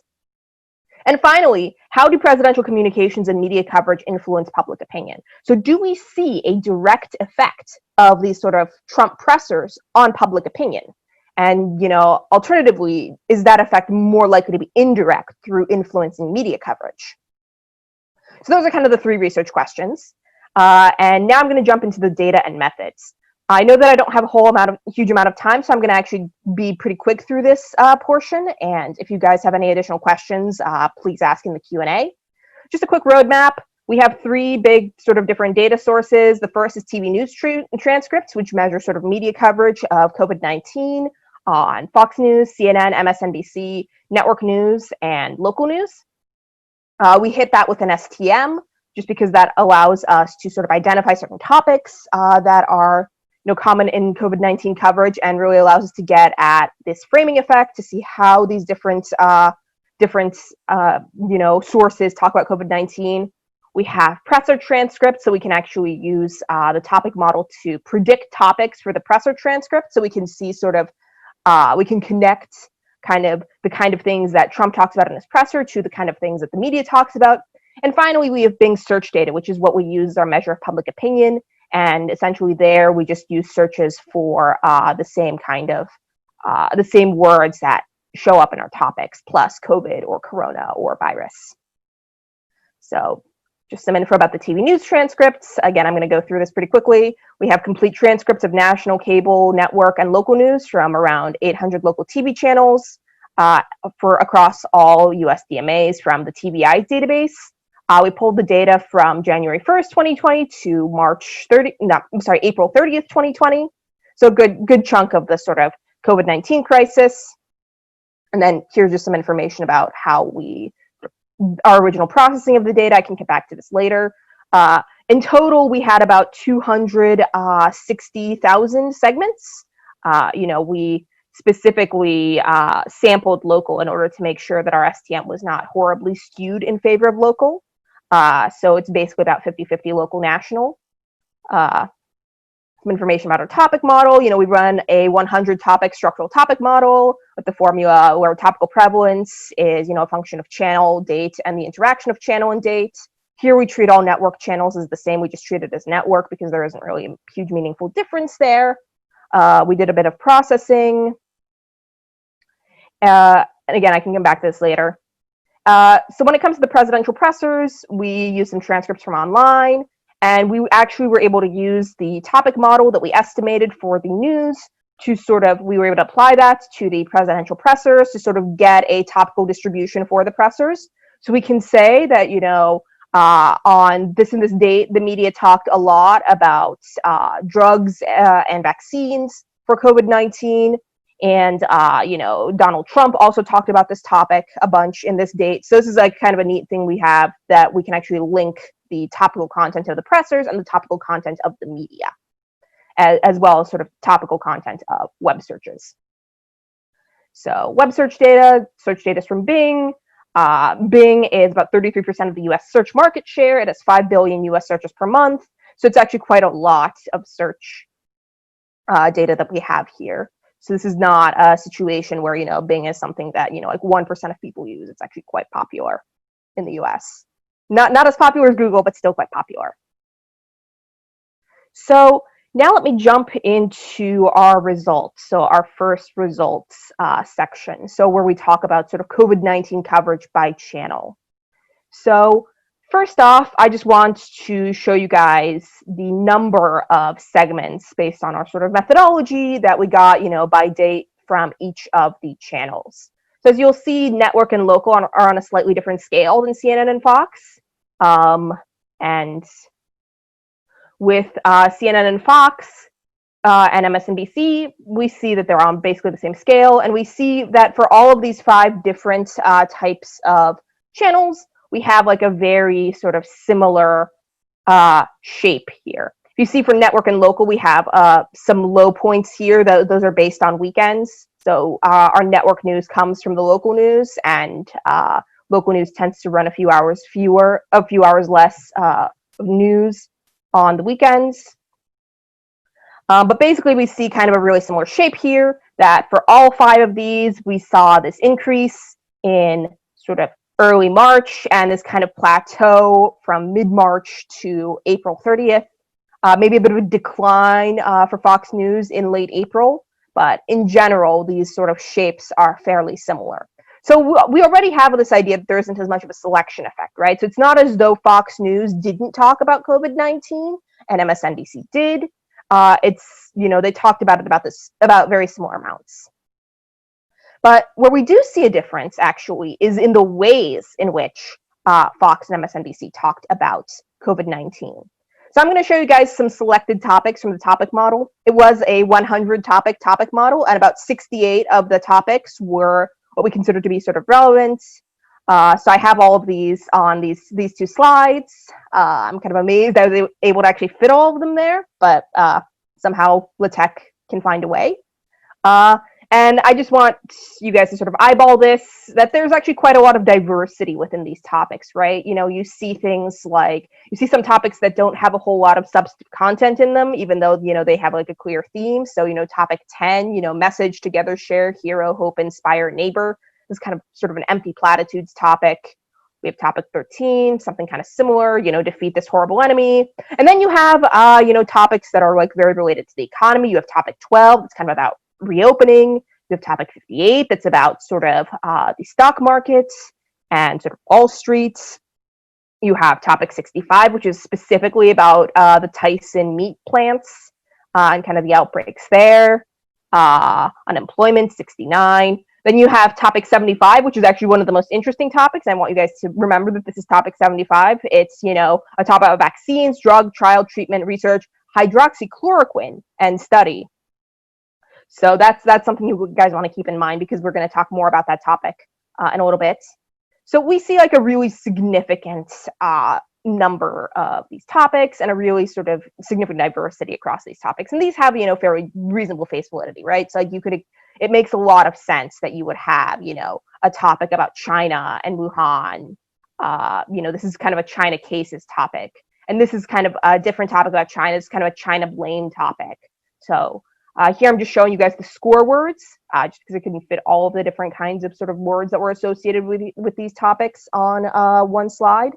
But yeah, so we see a lot of different interesting topics. And these topics are actually quite polarized. Some of these topics are actually quite polarized. So here we have two different measures of polarization. We have term selection polarization, we have topic selection polarization. The term selection polarization measure actually comes from the paper by Genskow in 2019, which was just sort of phrase selection measure. So basically the idea here is that if you were to take a token from a document that scored highly on this topic, how likely would you be to be able to tell whether it's Fox or MSNBC? And we see here that there are some topics, and the topic selection polarization is just, you know, how much more often did Fox News talk about this topic versus MSNBC. The red dots here are topics that were disproportionately topics that were disproportionately talked about by Fox News. The blue dots are the ones that are disproportionately talked about by MSNBC. And we see that, you know, some of these make a lot of sense. We have topic 94, which is the China blame topic. So just like talking about the ways in which China has, you know, responsibility for the coronavirus. We see that this is a topic that has both really, really high term selection polarization and also really, really high topic selection polarization. So Fox News loved this topic. On the other hand, you have topic 60, which is more about sort of the Trump pressers, and some of the words, some of the Frex words here actually really suggest that this is kind of a topic where there's kind of a lot of blame. You know, so this is a topic that's loved, but that's, you know, liked by MSNBC. So it's proportionately MSNBC. You see off to the side, you know, topic 34, which is actually a really interesting topic, because that is actually a topic about vulnerability. So some communities are more vulnerable to COVID-19. So sort of talking about the disparities and disproportionate impact of COVID-19 on African Americans in the United States. You have a whole wide variety of these topics. I will make the slides available after the talk so that you guys can sort of look more into these, more deeply into some of these, because there's a lot of information. So we've talked kind of about the different topics that we get and the ways in which certain news channels talk about some topics more than others. Let's talk about sort of our second set of results. So to what degree do pressers influence the media agenda? So basically, in order to do this, you know, we kind of think about it this way. The media often ran Trump pressers live. So we should see like a fairly strong topical correlation during media coverage during the presser and the presser. And then, you know, we want to look at that correlation in the after period, at the time after the presser, relative to the correlation in the time during the presser. So basically, how much does the media talk about topics covered in Trump's pressers during the rest of the day? So we break this up into 3 different time periods before, so it's the same day, but before the presser start. This is kind of our, pre-presser time period. We have during the presser, so, 0 to 2 hours post-presser start. So this is, during the presser. And then after, which is 2 or more hours after the presser start, because these pressers usually lasted about 2 hours. So one sort of concern what one might have when thinking about the pressers and whether or not this actually constitutes any sort of causal effect of the pressers is whether or not we can actually look at the pressers as an endogenous shock, right? So you can imagine a world in which you have, Trump just really kind of randomly selecting the topics that he's going to talk about in his presser, just kind of really shooting from the hip. It has nothing to do with, what is going on in the media or what kind of things are going on around COVID. But you can also imagine a world that, where you have really the opposite, where Trump is really sensitive to what's going on in the media and, where he is taking his cues from the media and he really selects his topics based on breaking news. So in that second scenario, you might have a really situation in which there's some breaking news in the beginning of the day. And so we naturally see an increase in sort of that news as sort of the day develops, as the story develops. And if that's the case, we might, incorrectly assign and, Trump talks about it in his presser, we might incorrectly assign, this increase to the effect of the presser. So the way that we tackle this is that we have a robustness check where we repeat the analysis only on topics where there's a really low correlation between the news topic proportion before the presser and the topic proportion in the presser. So the assumption there is that there are some topics that Trump kind of pulls out of the blue, and we sort of identify those topics because they have a low correlation overall with sort of the things that the news talks about before the presser. So maybe the news talks a bunch about PPE every day, but Trump only rarely talks about PPE and it has nothing to do with how often the news talks about it. Or maybe the news never talks about hydroxychloroquine, in the absence of Trump pressers, and Trump just randomly decides some days to talk about hydroxychloroquine. So we do this as sort of a robustness check to make sure that we're not, suffering from this kind of common cause problem. And the way we define this is, where the correlation of the topical proportion in the before period and the presser and topical proportion in the presser is between, minus 0.2 and plus 0.2. And we actually have repeated it for minus 0.1 and plus 0.1 and gotten fairly similar results. So now let's jump into some of the results. Here I have the during minus before. So on the y-axis here, I have the proportion of sort of media coverage of a topic during the Trump presser minus before the Trump presser. So basically kind of the impact of coverage of the Trump presser. And then on the x-axis, I have the sort of proportion of the presser that talked about this specific topic. Each dot is a topic for a day. So you can see why there's, only 40 pressers, but a pretty significant number of dots. And what we see here is that both local and cable news are about as likely to run the presser live, basically. So this is, what we get. This is the kind of correlation we get when we run the presser live. So, we do have there is some inherent noisiness that, happens when we run topic models, and there's inherent noisiness that happens, when we apply topic models to different types of media. So, this is the correlation when the pressers are run live. And we see that local and national news are very similar in the degree to which they run them live. And this is the correlation of, what happens when media amplification afterwards. So what we see here is that national news is actually much more likely to talk about the pressers afterwards than local news is. The topics that are discussed in the pressers than local news is. So the orange line here is actually not, when we run this as a regression, this is not statistically significant, whereas the blue line still is. So the local news doesn't really amplify topics the way that national news does. Here we have media amplification by channel. Here's during, and here's after. And then here we see that, for all 3 of the cable channels, they're actually very similar. There isn't really a significant difference between the three of them. MSNBC, Fox, and CNN are equally likely to run the pressers live, and they're also equally likely to talk about the same topics as in the pressers afterwards. So here I just have kind of a model, and where, I'm just testing this, topic X proportion by hour. That's our dependent variable. This is just an OLS.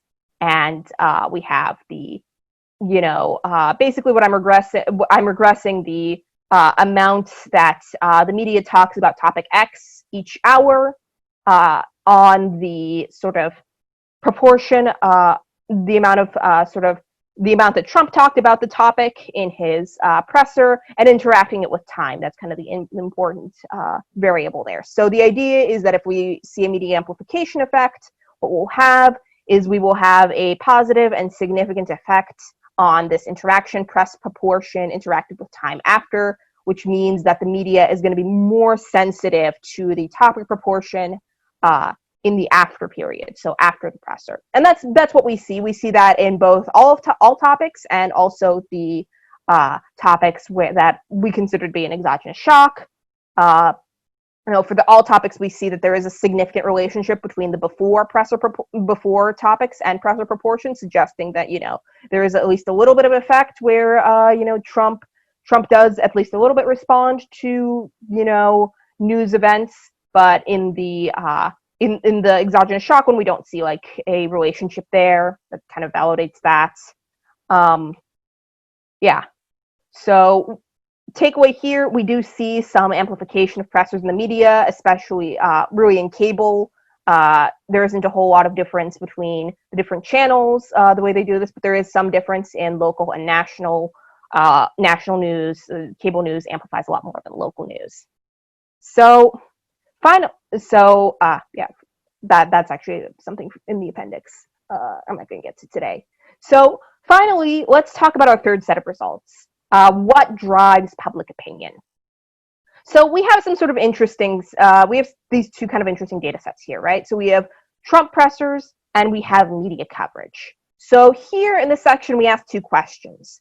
The first is, do searches for topic X follow media coverage of topic X? So the way we operationalize this is, on days when the media talks more about topic X, are there more searches for topic X? And, the second is, can we see a causal effect of pressers on search? So is there an increase in searches for a topic during Trump's presser where the topic is mentioned or the topic is talked about a lot? And the way that we sort of operationalize this is we say that, while Trump had a pretty significant variety in the kind of topics that he talked about, some days he would talk a lot about this sort of drugs and hydroxychloroquine topic. Some days he would talk a bunch about PPE. Some days he wouldn't talk about any of those things. So we can actually use the days in which Trump held a presser but didn't talk about the topic as kind of a counterfactual to the days in which he did. So let's talk about, question one. Do searches for topic X follow media coverage of topic X? Unsurprisingly, they do. Here's kind of the model where I'm just regressing the proportion of all COVID searches, so searches that have the words corona, COVID, or virus. And I'm regressing the proportion of, those searches that are about topic X, and regressing that on the sort of daily mean topic X proportion. So basically, on the days when the media talked a bunch about coronavirus in China, did we see, more searches for coronavirus in China? I have some fixed effects. I have a date time trend and a topic interaction with the date time trend, just in case, it's not about the media, just in case some topics are just sort of naturally increasing or decreasing. So unsurprisingly, there's a pretty strong sort of association between the amount that the media talks about a particular topic and the amount that people search for that topic online as sort of a proportion of all of the coronavirus searches. So we do see that association there. We can't really make a causal claim there, but the association is strong and it's there. So now let's talk about the pressers. So the way that I looked at the pressers, the way that I ran this regression on the pressers is basically I wanted to see whether or not there was a discontinuity at the pressers. So Sorry, you have 1 minute left. Okay. Do we see do we see a sharp increase in searches for this particular topic in the during presser period versus the hour immediately before the presser. So we do, same kind of dependent variable proportion of all coronavirus searches that are for topic X. And then we, do this interaction of presser X with time. So the highlighted variable, the time during interacted with presser proportion, really shows whether or not we have a discontinuity in searches. The answer is we don't have a discontinuity. There is no causal effect here. There really isn't any meaningful effect of Trump pressers on searches. Okay, so this is running this on all of the topics at once. Maybe this might work for some topics, but not for others, right? So like maybe when Trump is bashing governors, it doesn't really do anything. But maybe when Trump is talking about hydroxychloroquine, we do see an increase in these searches. So I ran this by topic individually. So obviously dropping the topic fixed effects, same regression, and this is the coefficient on that interaction that I had bolded. And what we see here is that we do have 3 topics where that interaction is statistically significant. For 2 of them, it's in the correct direction, and the p-value is actually quite small. It's around the magnitude of 10 to the negative fifth, negative 5. So it's unlikely to be sort of a multiple testing situation. So the 2 topics here are 75. So it's hydroxychloroquine and drugs, and treatment and vaccines, and then 24, which is sort of face masks and PPE. So we do see that these 2 are the ones in which we see some significant effect, but the issue with that is that effect is not consistent. So basically, here's the topic 75.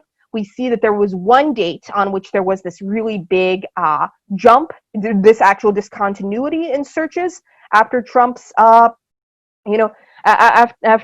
Trump's presser. And that was March 19th. That was the first time that he talked about hydroxychloroquine. We do see that bump, but we don't see anything else in the other searches, and something's very similar for topic 24. So again, there is some sort of sporadic effect, this inconsistent effect of pressure, so they're not, totally dropping into nothing, but it's pretty rare, and you can't really predict it. So it's not as though every time Trump talks about hydroxychloroquine, we see a huge increase in searches for that. So in conclusion, the media makes choices. They make choices about how to frame COVID-19 coverage. We've seen some differences in the way that, say, Fox News versus MSNBC frames COVID-19 coverage. They make choices about, how to interact with pressers. So cable news tends to really amplify the pressers a lot more than local news. And we see that, we don't see any sort of causal effect of the pressers on search, but we do see like this fairly strong association between media coverage and search, suggesting that, media choices around what to amplify and what topics to talk about actually really matter in public opinion, a lot more than just sort of the direct effect of running the pressers. All right, so that's it for me. Any questions? Thank you so much. So we will have a time for 1 or 2 quick questions. So here's one question. So what do you think about the effects of Trump pressers on other news channels like online news rather than TV news? Will they become weaker or stay the same? So, what's interesting is that for TV news, you have this live aspect, right? So, if you just have the news channel on, you have the presser run live, so that, that gives you the opportunity to be sort of exposed to more presser. When it comes to sort of the amplification effects, I think they would likely be somewhat similar to cable news. Just because, online, unless, especially if it's online news, it's geared toward a national audience, just because we saw a much greater kind of increase in the sort of amplification for national news as opposed to local news. Thanks a lot for your talk, but so thanks again. So now we will move on to the next talk. Thanks a lot for great, interesting work. Yeah. So Dean, now can you share your screen? And I'm terribly sorry that I'm not good at keeping us within the scheduled time, but hopefully, hopefully you are okay to stay with us. So, okay, so yeah. Dean, So hopefully, can y'all hear? Can everybody hear me? Can you hear me? Yes, yeah, we okay, can. great. I'll go ahead and get started. First of all, I want Sure, that would be great. Yeah, thank you I so want much. to apologize for the mix-up. I'm sure that you may have heard about that. Long story short, I have children, very small ones, and so they cause some issues, some unexpected ones, and so that's all I'll say about that. So I'm going to talk today about a report that I produced that was commissioned by the Knight Foundation called Tweeting Left, Right, and Center, How Users and Intention Are Distributed Across Twitter. This came out at the end of last year, so it's relatively fresh. And so I'll go through most of the high points. If there's time at the end, you can ask questions. I know I'm a little bit crunched for time, so I'll try to move a bit quickly, more quickly than I initially planned. Acknowledgements. Thank you, Knight Foundation. Thank you, my research assistants, who were the graduate students in the Hussman School of Journalism and Media, where I teach. So just a little bit of background here. This is something that I think will be a surprise to no one. Social media is a political soapbox. It has been since the 90s, back when it was Usenet and BBSs. For those of you who are old enough, you might remember some of those. These political conversations have been diverse to certain degrees, but the ideological makeup may not be balanced in all cases. And so that was one of the major research questions that this particular report was intended to answer. So specifically, what is the ideological distribution of American Twitter users? And secondly, how do users, what are some of the ways in which users of different ideologies behave differently? And so this obviously having a number of political applications. And so that was what we looked into, or what I looked into. So this is going to be structured a little bit differently than your average talk. Since this is a report, most of the work is descriptive. It's not quite theoretical. I'm sure that you'll be able to think about some of the theoretical links here, but it'll mostly be data driven. So in terms of data, I had 3 data sets. And so one of them was a baseline, which was basically a random sample of American Twitter users drawn in the middle of March 2019. People who said they were from the United States. I can talk about how I did that. I had to write my own little Python module to figure out where they were. Also, it's open source.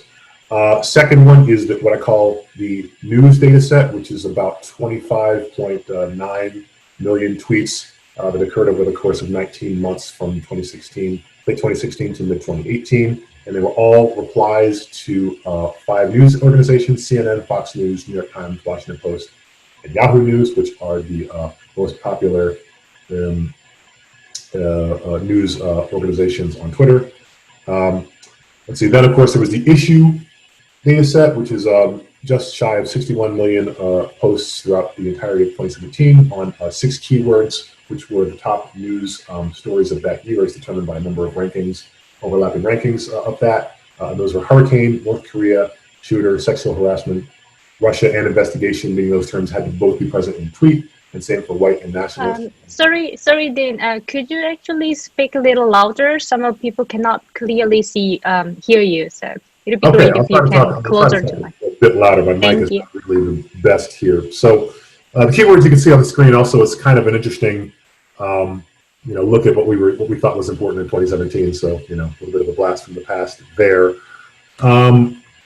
I also did some ideology detection. Some of you may be familiar with Pablo Barbera's method that he introduced in his 2015 paper in political analysis. I'll just go over it briefly. If you want to know more about it, you should really read that paper, which I'm happy to supply that reference. So the basic assumption is that the birds of a feather assumption, basically the more left-wing users you follow, the more left you are, vice versa for right-wing users. And so the method basically starts with a number of influencers of known ideology, and uses that to generate ideology scores for users of unknown ideology. If you have a score of less than 0, then you're left. If you have a score greater than 0, then you're right. And so this method and variants of it have been used in a number of studies at this point. And that's basically the sort of very, very basic gist of how it works. And so I added to this a basic ideology binning scheme. And so what I said was, if your score was less than -1, you're far or extreme left. If you are -1 to 0, it's center left. 0 to 1 is center right, and a greater than 1 is far right. I can talk more if I have time about the decisions behind that, but that's basically how I decided to split those up in terms of 4 bins, which also map on to common sense understandings of how the left-right axis works in American politics. So here are some sample influencers and ideology scores, and so I'll just go over a few of these. You've got Moms Demand, which is sort of a gun rights organization, -1.66. Leonardo DiCaprio is an actor and environmentalist activist, -0.87. Joe Manchin, who's a sort of centrist Democrat known for his bipartisanship, very close to 0 at -0.26.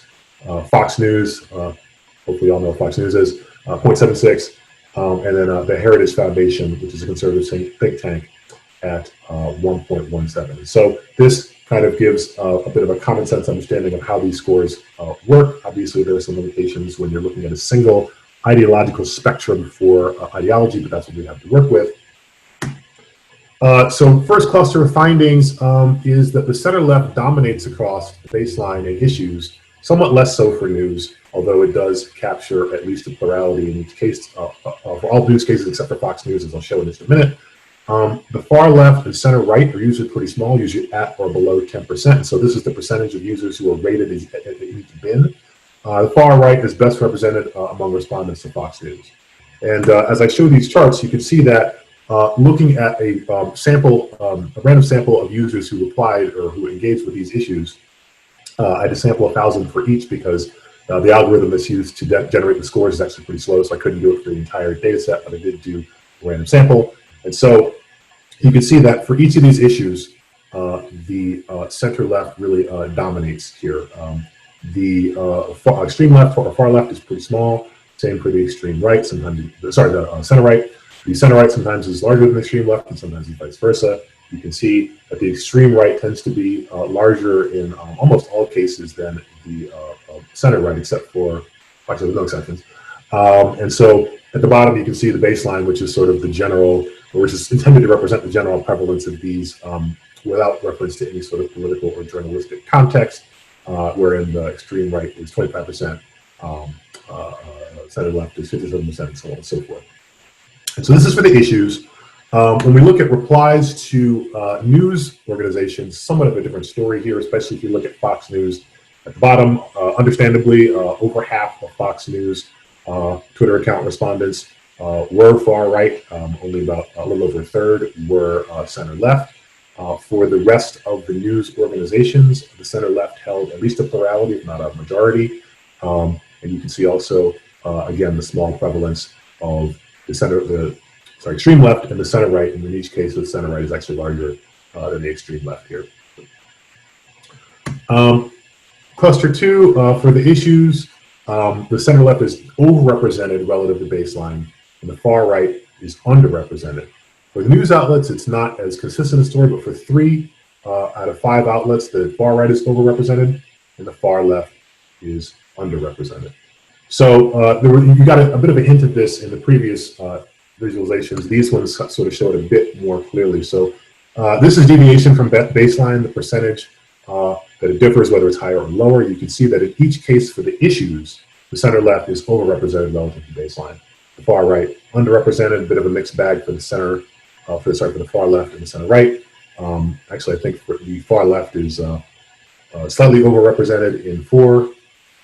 Slightly underrepresented in 2. For the center right, it actually goes back and forth. And so they've got 3 and 3 with minor amounts of under and overrepresentation within each issue. This is deviation from baseline for news, where you can see that in the latter 3 news organizations, Yahoo News, CNN, and Fox News, the far right is overrepresented relative to baseline. In those same news outlets, the center left is underrepresented. Mixed, actually looks like the center right is actually overrepresented by a slight degree in each one of these, and the far left is underrepresented by a small margin for each one. Finding cluster B, sorry, I'm moving fast through these. I know my time is limited. The extremes, we looked at the top 100 most mentioned accounts, and we categorized them into 6 different categories. We found that the extremes were most interested in punditry, both new and traditional. The center is more interested in traditional news content. And so these could be replied to, they could be simply mentioned in a given tweet. But among those top 100, you can see the 6 categories that we have, which are executive branch, non-executive government, which is mostly Congress, traditional pundits, which were people who, news columnists, radio, talk show hosts, that kind of thing. New pundits, these are basically the same thing, but on Twitter only, who don't have traditional media outlets. Mainstream media, if you all know what that is, and then other that couldn't be categorized. So if you look at the extreme left and the extreme right, if you look at both the new pundits and traditional pundits, they really do load up on those, indicating that the extremes are mostly interested in opinion-based content, whereas the center left and the center right overwhelmingly interested, sort of disproportionately interested relative to the extremes in mainstream media content. So you have this pattern in which the center is mostly interested in sort of the journalistic content and your opinion content, especially new pundits, disproportionately engaged with among members of the extremes on both sides. Okay, so did a content analysis to try to map out, this is pretty traditional with human coders, to look at specifically tone or reactions to news outlets only. We looked at 5,000 sample tweets. We determined the sampling mechanism made sure that users who posted a lot were not overrepresented. In fact, so they could only be represented by a single tweet. And so we were looking for 3 different types of reactions: praise, substantive critique, and insults. And so basically I had 4 raters. Tweets had to get at least 3 out of 4 agreements on each reaction to have that tweet being marked as such. So in other words, 3 out of 4 coders at least had to agree that a given tweet contained praise. In order for that tweet to be marked as having praise, it was 2 or fewer. In other words, if they disagreed about whether it was present or not, or everybody agreed that it was absent, it was marked as absent. So finding cluster for insulting, by far the most common reaction. Right? People love to insult news organizations, which is something that I saw in some previous research, so not very surprising. Followed by substantive criticism. Praise is very rare. You don't see praise at all, like good job news organization. Doesn't really happen a whole lot. Minor deviations by news outlet, as I'll demonstrate. So you can see New York Times got the most praise, although that's not saying a whole lot. It also got the most insults. So, you know, we just got just got a lot of reaction. People feel very, very, you know, passionate about the New York Times one way or the other, mostly on the insulting side. So you can also see that Fox News actually got the fewest insults and the least praise. So they're not getting a whole lot of reactions either way. And the rest of them are a bit of a mixed bag here. Now, when we look at it in terms of these reactions by segment, the center left was the most likely to praise and criticize, and the least likely to insult. The far right was most likely to insult and second least likely to praise, for reasons I'll demonstrate in just a moment. And there were only 3 far left tweets across all outlets that were rated as having any of the 3 reactions. That simply has to do with the fact that there wasn't a whole lot of far left tweets, period. And so proportionally, it ends up being blown up. And so, as you can see, like, I include the far left chart here just for the sake of completeness, but you probably should just kind of ignore that because there's only 3 of them and you can't really make any statistical kind of conclusions on that basis. But for the 3 latter ones on the from the middle through the right, you can see that there were enough to where you can sort of start to make some statistical conclusions here. Patterns are pretty, clear. You can see that by ideology, proportionally, you've got the center left is going to be the most praised, the one that praises the most, also the one that does the most criticism. Far right insults the most, and the center right is kind of in between those. Right. Okay, finding cluster 6. Most of the 4 out of so the denominator of the previous slide was the segment. Now we're looking at the denominator being all of the reactions received by each news outlet. Most of the 4 out of 5 outlets' praise came from the center left. Shockingly, most of Fox's praise came from the far right. The far right provided more insults to all outlets except Fox, but it was also the second most insulting to Fox. So it's not like the far right didn't criticize Fox at all. If you've seen the president's tweets, you know that he has criticized Fox on occasion, so that's not super surprising. And this is just a look at the proportion of each type of reaction that all 5 of these news outlets received. So the big swaths of light blue indicate that most of the praise, except for when it came to Fox, came from the center left. You can see the wide band of dark red for the praise at Fox, that indicating that that's where most of the praise for Fox came from, and so on and so forth. Fox obviously being an outlier here. The gray segment is users who could not be categorized into a given ideological segment. You only see a little bit of far left down at Yahoo News, but you can see that these patterns are pretty consistent for everything except for Fox. Let me just talk a little bit about conclusions here. It looks like I have a little bit of time. So since the Trump administration, Twitter has leaned left. Why is this? Right? We need to figure out why this is. We'll talk about whether this is something that is temporary situation, unique to the Trump administration. If we have a new president in the fall, we will determine whether that is something that changes with the change in office.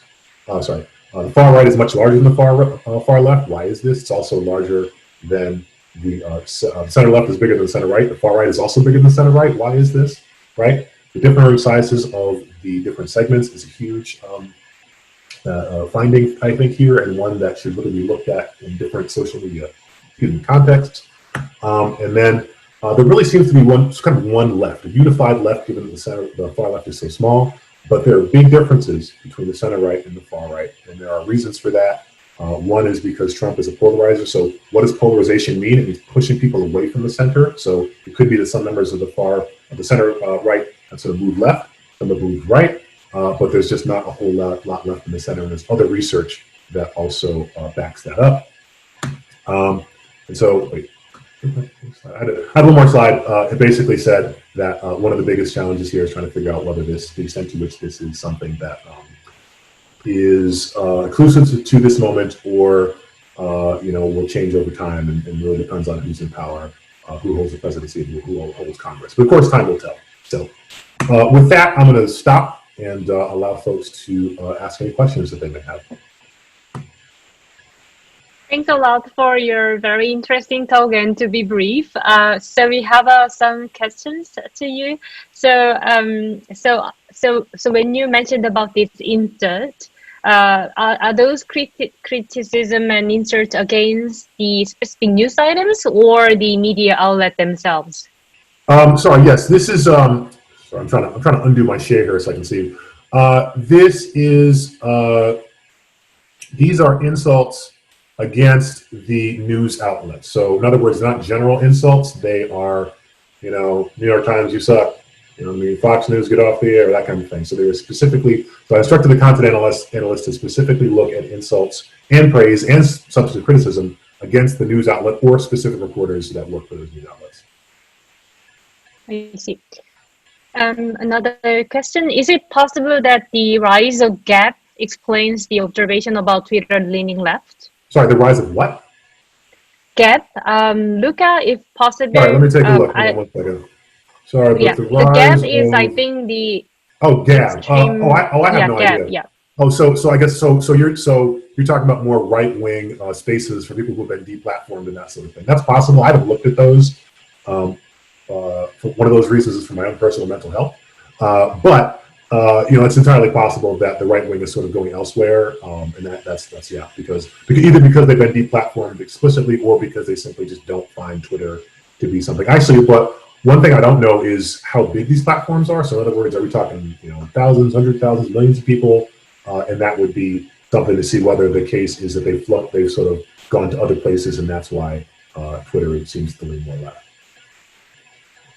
I see. If you have any other questions, it's a last chance for you to. Yeah. Okay. It says. If not, it says. I guess you asked the question. Is there a negative bias among comments to news media? Yes, I do think that. Because I think there's just a negative bias when people say stuff, online. People, especially when it comes to the media. Even people on the left, they say the left loves the media, but the left has a lot of bad things to say about the media or negative things to say about the media. So I think that people are a lot less likely to say, oh, this was a good story, I really like this. Or the other issue, one thing we didn't do is we didn't look at a retweet, for example, as being a positive indicator, which you could look at. I mean, there are problems with that. Sure. You could say, okay, well, if somebody's spreading a story, therefore they must find it interesting. But we felt that was a little bit too, reading too much into it, basically. So we didn't want to count retweet as an unambiguous positive score. But if you had done that, you might have said, okay, well, look at how much shared these are, and you can sort of look at that in terms of something of an endorsement because you're spreading the message further. I see. Thank you so much for your very interesting talk, and thanks a lot to adjust your time to join us today. Yeah, I'm sorry again, but I'm glad it worked out. Thanks a lot, everybody. Yeah. No, not at all, not at all. Yep. Thanks a lot. Okay, so now I will share my screen again to close this up. Right, so it takes time.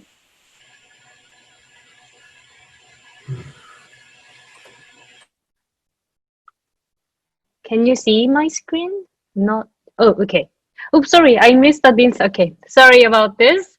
So we've had a long day and we all learned a lot. So we've heard a like whole array of different things today. We begin with using audience diversity for trustworthiness of media sources and how we can connect like online and ethnography data, connecting and how to measure like public opinion on social media in a better way, and what are the amplified by the Google's top story and agenda settings and media effects during the COVID-19, and also finally how the tweet spheres are in this time. Sorry that I missed the things and for some that I couldn't capture the title page of the talk. So I was really glad to have this workshop, especially because these talks were using like various sources of the data and also all coming from all different disciplines. So I really enjoyed this talk today. And so just a couple of things to conclude. So we plan to make this entire workshop available as a recording. So if you missed any of it, don't worry, it will be available soon. If you registered for this workshop, you will receive that link by the email when it is available. And also in the meantime, we will post updated sections and resources about the information that we learned today. So we were gonna share the some of the slides of the today's talks. And finally, thanks again.